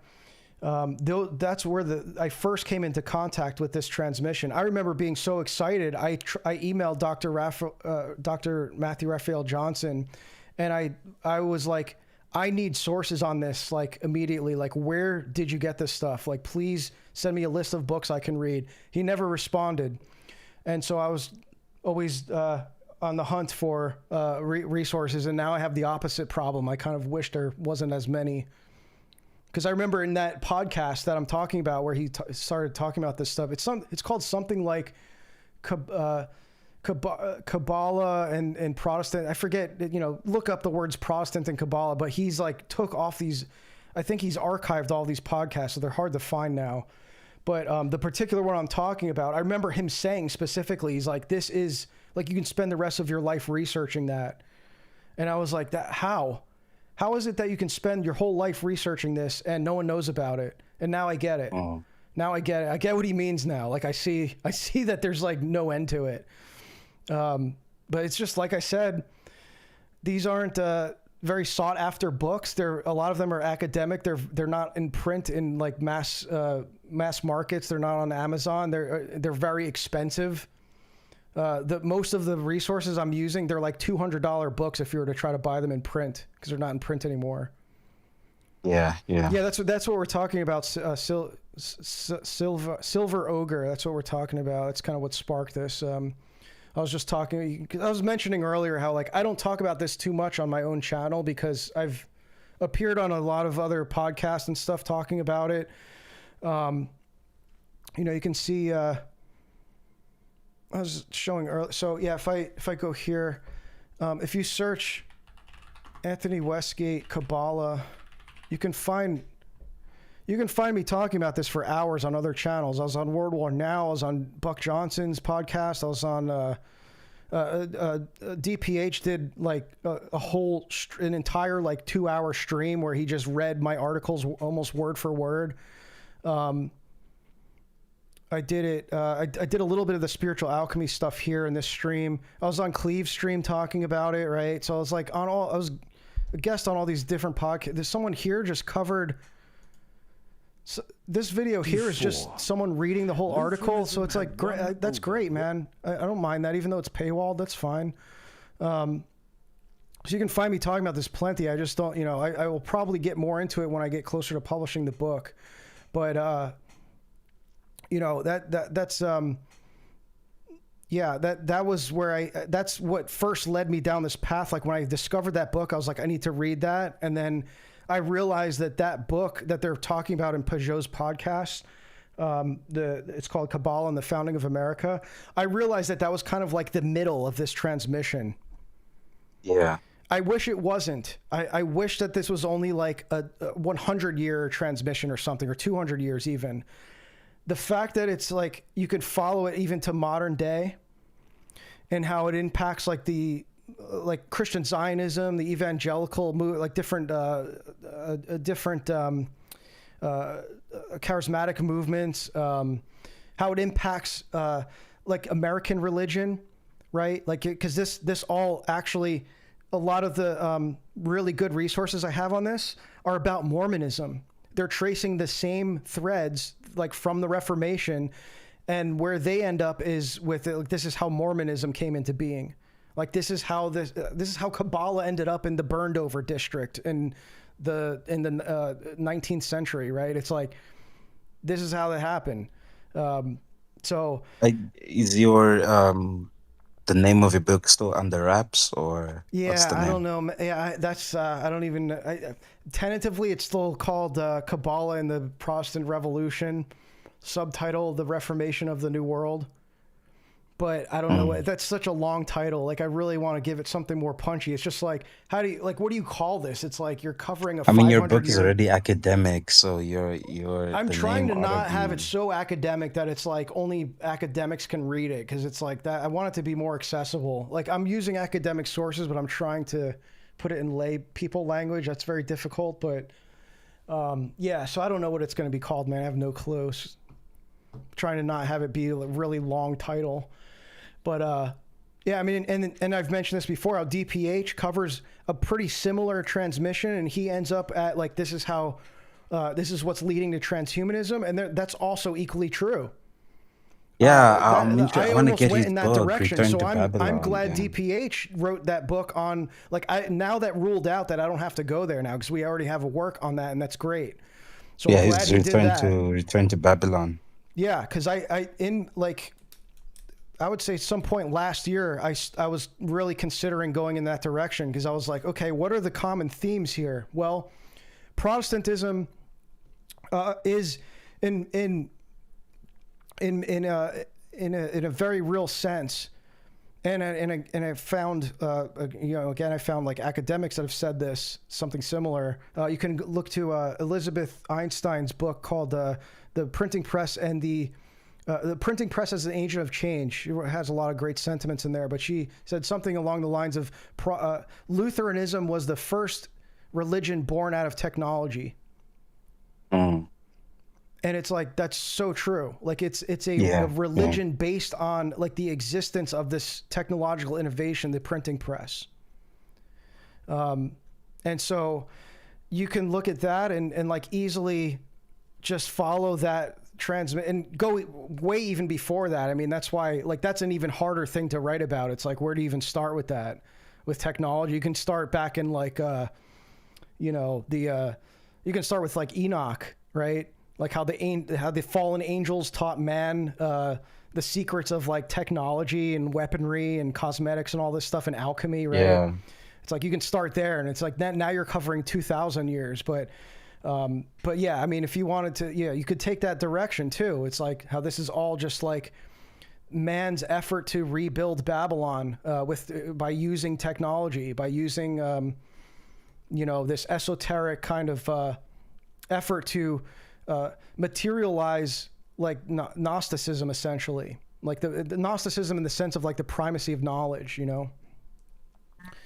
Esotericism in the Protestant Reformation would be a good title. Yeah, I also considered just calling it Esoteric Protestantism, but then people might think it's a book about like this really niche like view of Protestants. So it's like, I want it to be descriptive, but also not like a whole sentence. So it's like, yeah, I'll think of something, but how much of your book is from? Do you go into saying this is from the Orthodox point of view, or are you almost attempting a neutral kind of? That's what I struggled with the most, because my priest, for example, he wanted me, he wants me to take a more apologetic approach, in the sense that, he started instructing me to read more St. Maximus the Confessor, more St. John of Damascus, to understand, and St. Dionysius, like to understand like more of the mystical theology, so that there could be more of like an apologetic approach. And I realized that could almost be a separate book, because it takes away from the historical narrative. People are more interested in the historical narrative. And like I said, a lot of it speaks for itself.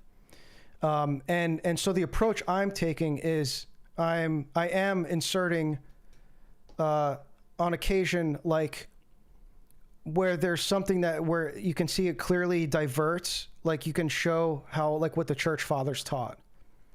You can see what I was saying earlier about how anti Dionysian corpus Martin Luther was.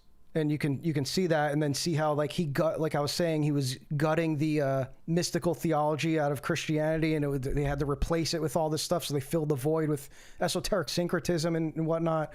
So, like, I think in a lot of cases, it does kind of I hope that it speaks for itself enough, because that gets really into the weeds when you start, I had, like, in my early draft, I had a whole chapter. I was, like, trying to frame it with, like, oh, this chapter is going to cover this Kabbalistic concept, and then it's going to refute it with, like, the fathers, and it's like, it was really difficult, and it was really drawing away from the historical narrative. And then you have parts of the book where it's like, you're getting really into this exciting part of the historical narrative, and then you have to take a break and do this really deep dive into, really complex theology and mysticism and stuff. And it's just like, I don't know if I would read that book. I would want it to be one thing. It's either that, or it's a historical narrative. And so I'm trying to stick with the historical narrative. Even that gets complex enough, because once you get into the probably about the 18th century, it starts to become so obscured that it's no longer a linear thread that you can follow. It becomes really interwoven with a lot of the different sectarian movements, and like one of them is one of the primary movements that it transmitted through in the 17th and 18th century was the Lutheran Pietist movement. That's where you see all these spiritualist figures that got into, like, they were following Jakob Berma and like theosophy.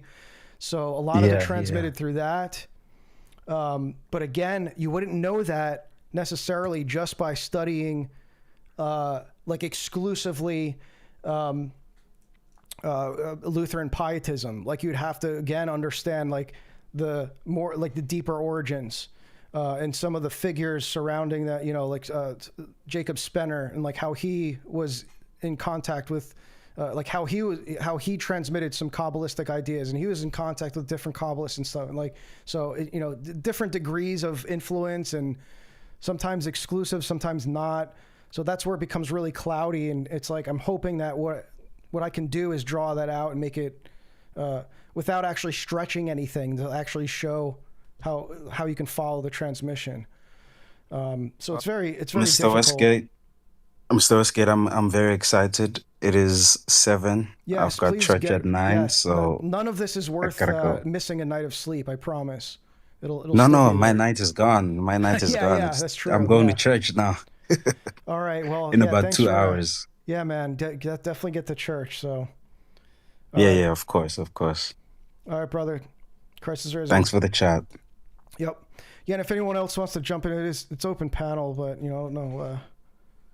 not necessarily a topic, but you're welcome to join there. I'll stay on for a few more, a little bit longer here, but feel like I'm getting into redundant territory. But like I was saying, I'm just really glad that we're starting to see this be discussed. I don't need credit. I don't need my name dropped. Like, again, I'm not like, it doesn't matter. Like, I just want this to be covered. I'm not like, I don't perceive myself as like the only guy that's like talking about this. I don't want to be the only guy talking about it.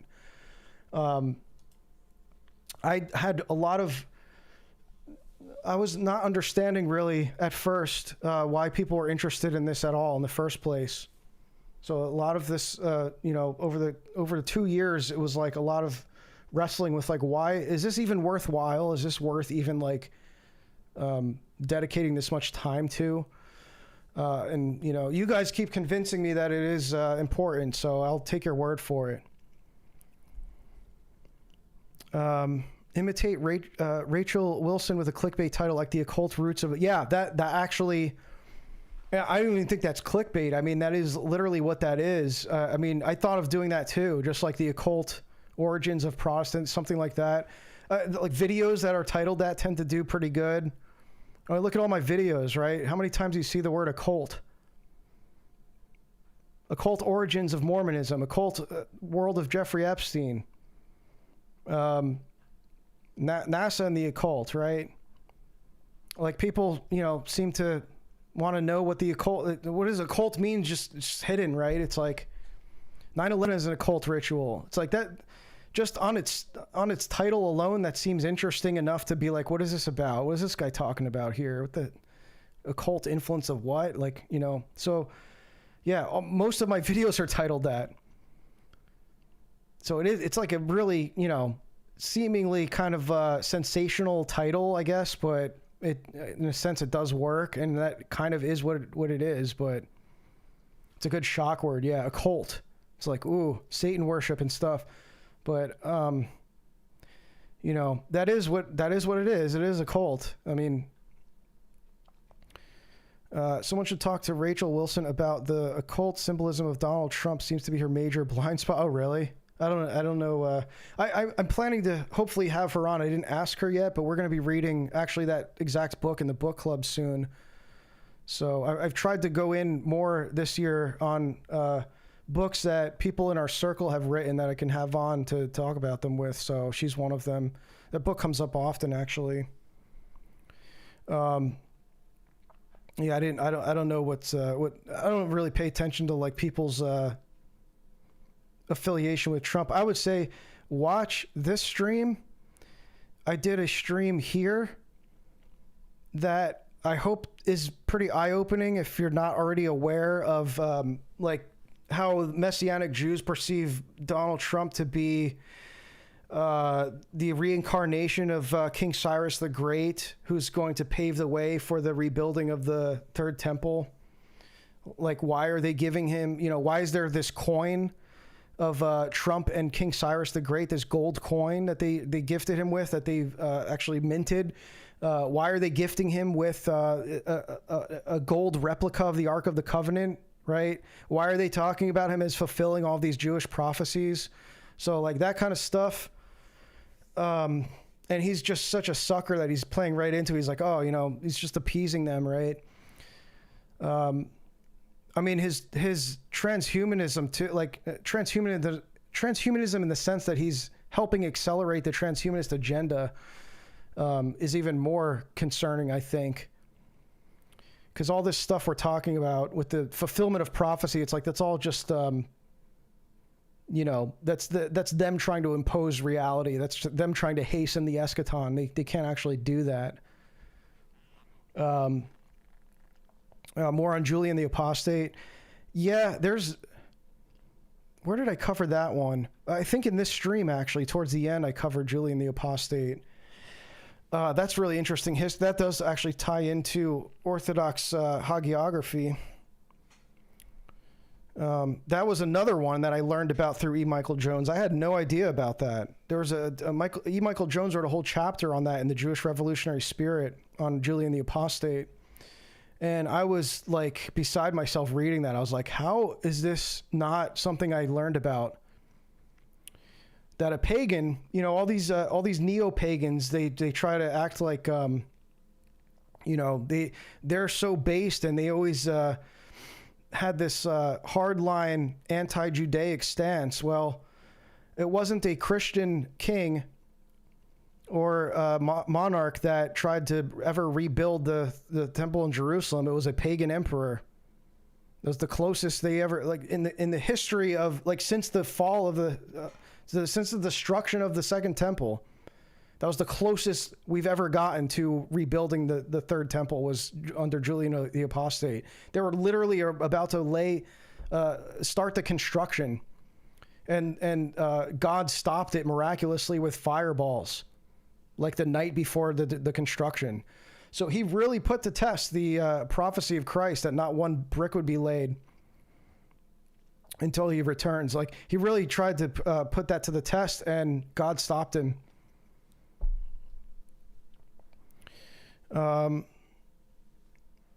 Ended up being killed by the Persian. He was killed by Saint why am I not remembering his name? Let me just pull up the article now. Oh gosh, why did I forget his name? I'm so bad with names, you guys.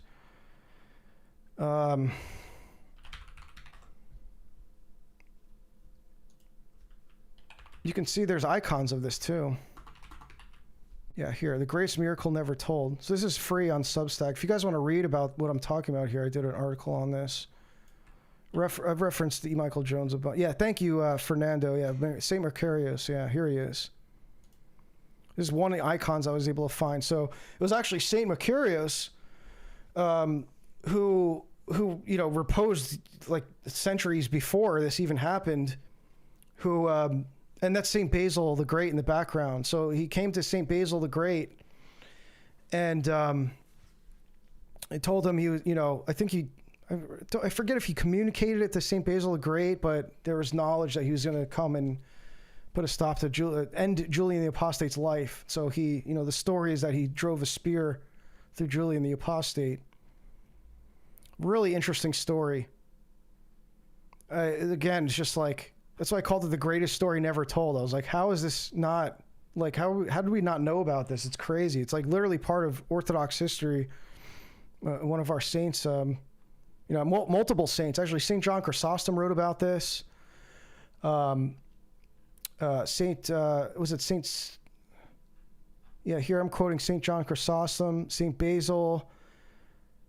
They all documented this. St. Gregory the theologian. So they all reference this in their work. And the crazy thing about it is that the continuity of the story, how you had pagans documenting it, literally the only thing that was questioned historically is not if there were fireballs that stopped that stopped the construction of the temple. It was where they came from. Some accounts say that they came from the ground, and some say they came from the sky. Not that it's not like one said there was no fireballs and one said there was. Like there was across the board. It was like, continuity. So that's really interesting too. It's like you don't even have to refer to, if you were to for some reason question the Christian account, you can refer to pagan accounts of this. Really shocking stuff, man. And history's full of this. History's full of this kind of stuff that it's like, I can't believe I almost went my whole life not knowing that this happened. So that's the kind of stuff I'm interested in. History is full. Like what we're talking about, it's not just like, oh, Protestants did all that. It's like, no, this was a consequence of like something that's been ongoing for the beginning of, since the fall. It's like, we're just talking about the same thing. Satan's war against the church. And all this esoteric stuff, all this occult revolutionary activity, it's just Satan's, it's like his fingerprints that he's leaving behind, kind of. It's like just his evidence that he's leaving behind, all his breadcrumbs. It's like you can just see how it's all an inversion of the truth. So yeah, that's there. I believe, this is free, so I didn't pay cuck everyone out of this one. But the other ones, even with the this one, this is my most popular article now, by far. I even made half of this free, so it's like this took me months to write and research, and I still didn't take enough time doing it. And you can still get at least like up to, I think I stopped at the Freemasonry part, or so I forget where I stopped, but somewhere around here maybe it gets paywalled. So I still, there's like a good 7,000 words of this you can read for free. And you could just go and watch David Patrick Harry's video. You can just search for it on YouTube, and you can find people reading the whole article if you want to watch it for free. I'm not trying to milk everyone. But if you wanted to support my work, that's certainly the best way to do it. And it's the best way to do it because you get the most in return. You get access to the whole archive of all my work here that I've been publishing for 3 years. So that, that's the best way you can get something out of it.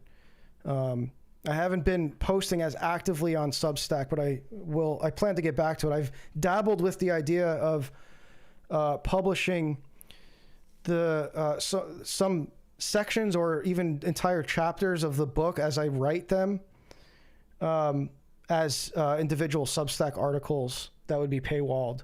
I am still experimenting with that idea. So, maybe that'll be a way for me to get active on here again, because a lot of the stuff I've been writing has been behind the scenes for this larger work. Same thing, different clothes. Yep, exactly. So yeah, it's kind of what all this is about, even though it seems all like unrelated.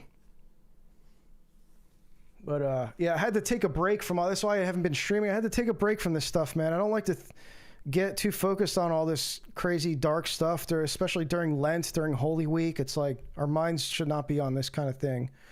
So I try to remind people, like the young man we were just talking to from South Africa. I understand, because I went through it, how exciting it is when you come across something like this, where you want to tell the world, but be very discerning, be cautious that you don't get so wrapped up in it that it's like taking away from your readings of the saints, your readings of the Bible, your prayer life, especially, as it is with anything, but especially with this kind of things. It's very dark. It gets into it can really start to mess with you when you start to really get deep into the metaphysics, coming to it without any knowledge of, or even limited knowledge of Orthodox mysticism. It can really start to mess with you. So this is why Deacon Seraphim was saying towards the end of that podcast, he was like, I'm not going to ever do a whole exposition on Kabbalah, because it kind of like hits a little bit too close to home. I understood what he meant by that. So this is very difficult for me to do. I try to be very careful. So please pray for me. Keep me in your prayers. Even to just research this on my own, it's just like really. So I feel like I'm just yapping here. I don't mean to prolong this, and no one else has joined, which is fine. I guess you guys don't have questions or comments. I'm offended. No one wants to talk to me. Just kidding, but yeah, we'll be back with more like structured shows here. This is a little bit more unstructured than usual, so I definitely have stuff. Like I was just looking at my book list here. If we look at some of the books, if you wanted to see a preview of some stuff I plan to cover soon. One thing I'd like to do a stream on is this book here, Weird Scenes from Inside the Canyon, which I've covered before. Many of you may be familiar with this book, but I've never done a whole thing on it, so I have a lot to say about this one. This is about how the whole hippie movement was a CIA psyop. Another one I'd like to cover soon is, let me see here. Oh, I meant to cover some of this today. Of course, way too late for this, but this book here, American Religion. Why is it not coming up? It's called American Religion. Oh, I'm in the wrong spot here. The American Religion by Bloom. What's his name? Bloom. I have a hard copy of this one. This was like a $6 book. The Emergence of the Post-Christian Nation. Harold Bloom, that's his name. And this guy is a Jewish Gnostic, by the way. But I find that, you could look at an author like that and be like, well, why would I ever read a book written by a Gnostic Jew? Well, because they understand Gnosticism because they are Gnostic. there's no speculation there. When you see a Gnostic, let's say a Gnostic Jew in particular, drawing all of these parallels to Gnosticism or to Judaism, and doing this whole historical, like, religious deep dive and showing you all of these similarities, and saying definitive, being able to, like, do kind of what I was explaining earlier and, like, show you definitively, like, where these influences are from a Jewish perspective, that I think is valuable. Do they do that for Orthodox Christianity? Do you have Jews writing, like, all these Jewish scholars writing books about how Orthodoxy is, like, so much similar to Talmudic Judaism and stuff, or Kabbalah? Like, no. I mean, I'm not aware of that. So this kind of thing's pretty valuable. So yeah, I do plan to get into this. He talks about, look at the chapters here. Where's the chapter listing? Oh gosh, come on. Okay. So what is, so he talks about religious criticism, enthusiasm, Gnosticism, American Orphism, talking about Billy Graham. A religion becomes a people, the kingdom of God, the religion making imagination of Joseph Smith, baptism of the dead, right? So he's, like, showing you the Gnostic origins of all this stuff. Seventh-day Adventism, Jehovah's Witness, so all this burned over district stuff, the American rival American originals, right? So these are exclusively American religions. American Baptist, right? African American religion as paradigm. We were talking about that earlier. So interesting book. We're reading something similar right now in the book club. If you wanted to join that, people were asking earlier, it's like, how do you find all these books? Well, join the book club and you could read them with us. That's why I made the book club, so we can read this stuff together and have more people discern literature that maybe you would have a difficult time kind of making sense of on your own, or you might not even think to read something like this. Currently, we are reading, this book is called Occidental Eschatology by Jacob Taubes. It wasn't requested by anyone. I threw it in the list because it's a book that I've been referencing in my work that I'm talking about here. And this is another Jewish scholar who is a esoteric historian, or I'm sorry, eschatological historian. And so look at the chapter titles here. Gioacchino Fiore, that's another figure that was deeply influential in evangelical eschatology. Literally a medieval Catholic theologian. So he's talking about, and it's divided into 3 books. He goes into the nature of eschatology, and then a history of apocalypticism. Okay, it's not a word I say often. Apocalypticism. And so, the law of the modern age, Joachim's prophecy, and Hegelian philosophy. This is another thing that is very interesting to me, how Kabbalah intersects with the Hegelian dialectic, which you can trace again back to Jakob Berma and his Christian theosophy. So, you can see all these scholars talking about that. Look, he's got another chapter on Hegel's dialectic, Kant's philosophy of religion. Thomas Munster, that's okay. That was the name I was trying to remember earlier when I was like, who is that militant Protestant revolutionary? Thomas Munster. So it was the Munster revolt. So it was this, like, violent Old Testament style revolt. They killed, like, thousands of people. Happened in Luther's lifetime. Of course, he was, like, considered a Judaizer, heretic, even by the Lutherans, but he's a very consequential, instantaneous result of the Reformation. It was like it immediately launched these, the 2 major revolutionary, militant, violent revolutions. Where's the book club? You can find it on the reversion.co. Let me switch screens again. You can find find it here. If you just go to the homepage, the reversion.co, and click this link here, and this will tell you about what we're reading, what's on the list. You can see Cult Feminism's next. I put a book about the Romanovs, the last days of the Romanovs, by Robert Wilton on there. So we'll read that in the summer. That's in June. David Patrick Harry's book is on here as well. So you're going to get a lot of the figures we're talking about here are mentioned in his book. We're reading a book called The New Media Epidemic. That's an Orthodox work on our dependency on digital technology. It's a very important thing to discuss. And Judaism's Strange Gods by Michael Hoffman.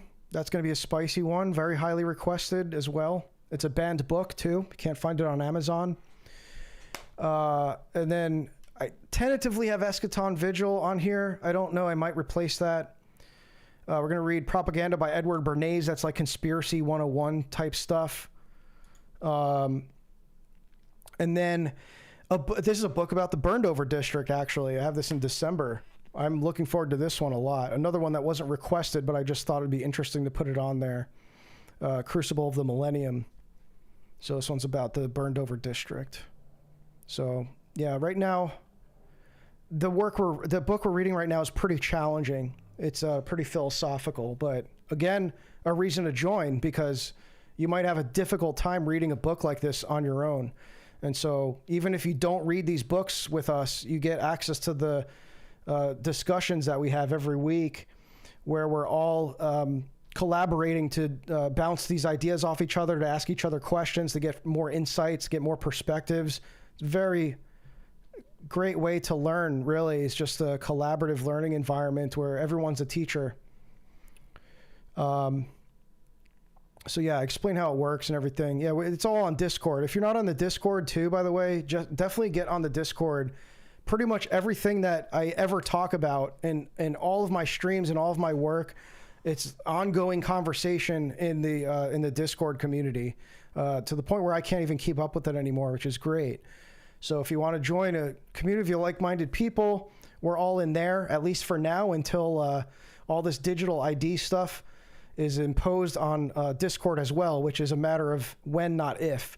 So I've already got backup stuff in place for that. I've already got a peer-to-peer encrypted, decentralized chat group going on XMPP. That's already there. It's already up and running. People are active on there as well. So it's like once whatever is coming, it comes to Discord more definitively, more unavoidably. We're just a click away from going to the next spot.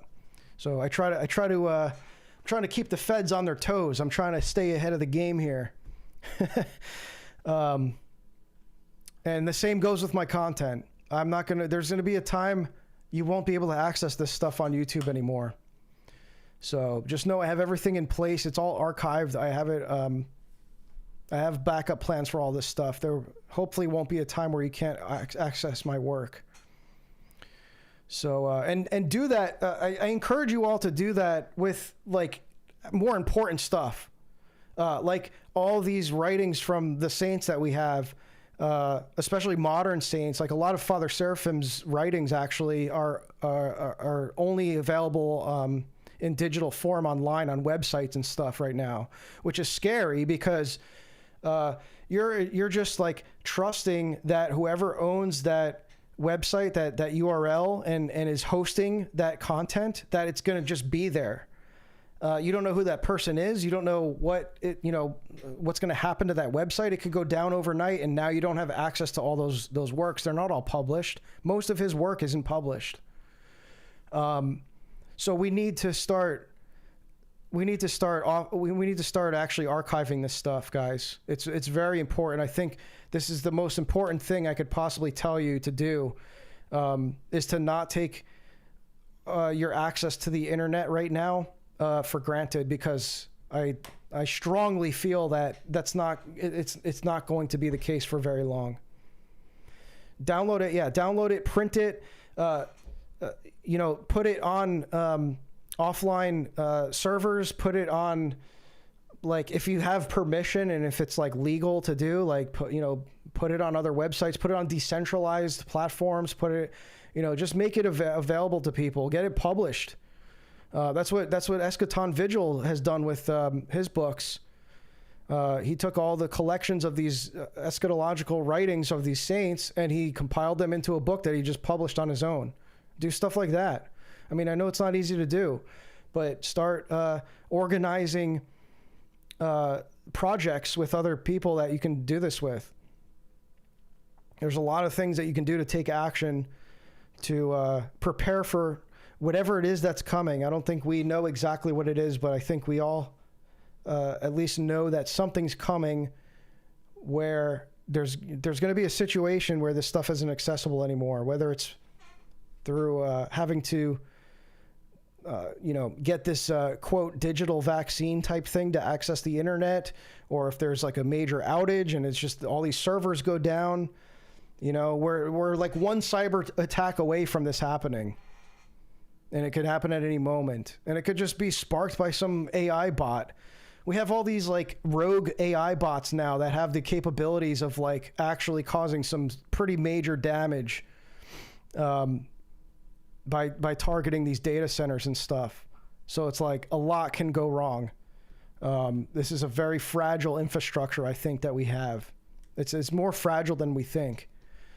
So very important work to just start archiving. I'm doing as much as I can. I have like, many gigabytes of literally just raw text that's archived on my home server. Yeah, I mean, look, that sounds wild, right? Facial recognition just to turn your PC on. Like, that sounds like an insane idea, but the infrastructure's all there. How many modern devices have cams built into them? Computers, phones, everything. Like, everything that, like, every primary device that connects to the internet has a camera on it. We're already using this stuff, guys. We've already been using this stuff. The infrastructure's there, and now you have the EU and the American government. You have different governments in South America that have already implemented this stuff. Like the digital IDs are coming. They're coming, guys. Okay, you need to know that it's when, not if. And the sooner you prepare, the better. So start getting ready to say goodbye to the conveniences of the digital age. You're gonna they're gonna still be there, but it's gonna require a digital, like the WEF says, a digital vaccine to access. You want your internet life back? Well, just verify your face. Just scan your face, goy. Just verify your ID with the Israeli government, and then you can just get access to all of your slop again. All right, guys, I think I've said enough here. This is the latest and longest stream I think I've done, and it's just me yapping.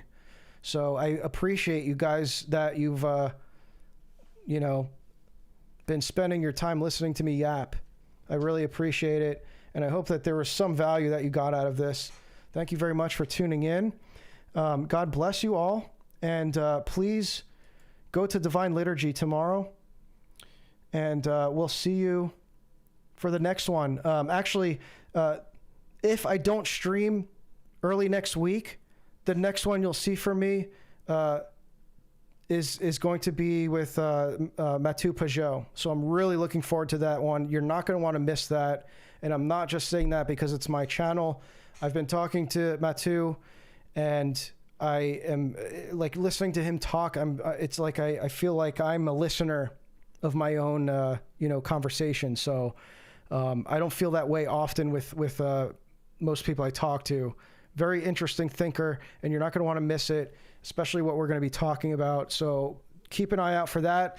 If you're not keen to using Discord, you can follow on Telegram. I post all my happenings there as well. So check the links in the description for everything.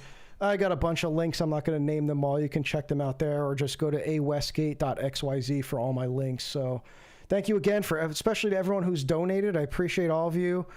You know who you are. Thank you to Alex Soren, who's graced us with his presence. I appreciate Alex checking in, and for the kind donation, for John Anon, for all of you who donated tonight and held it down in the absence of our friend, our top pay piggy ID bro.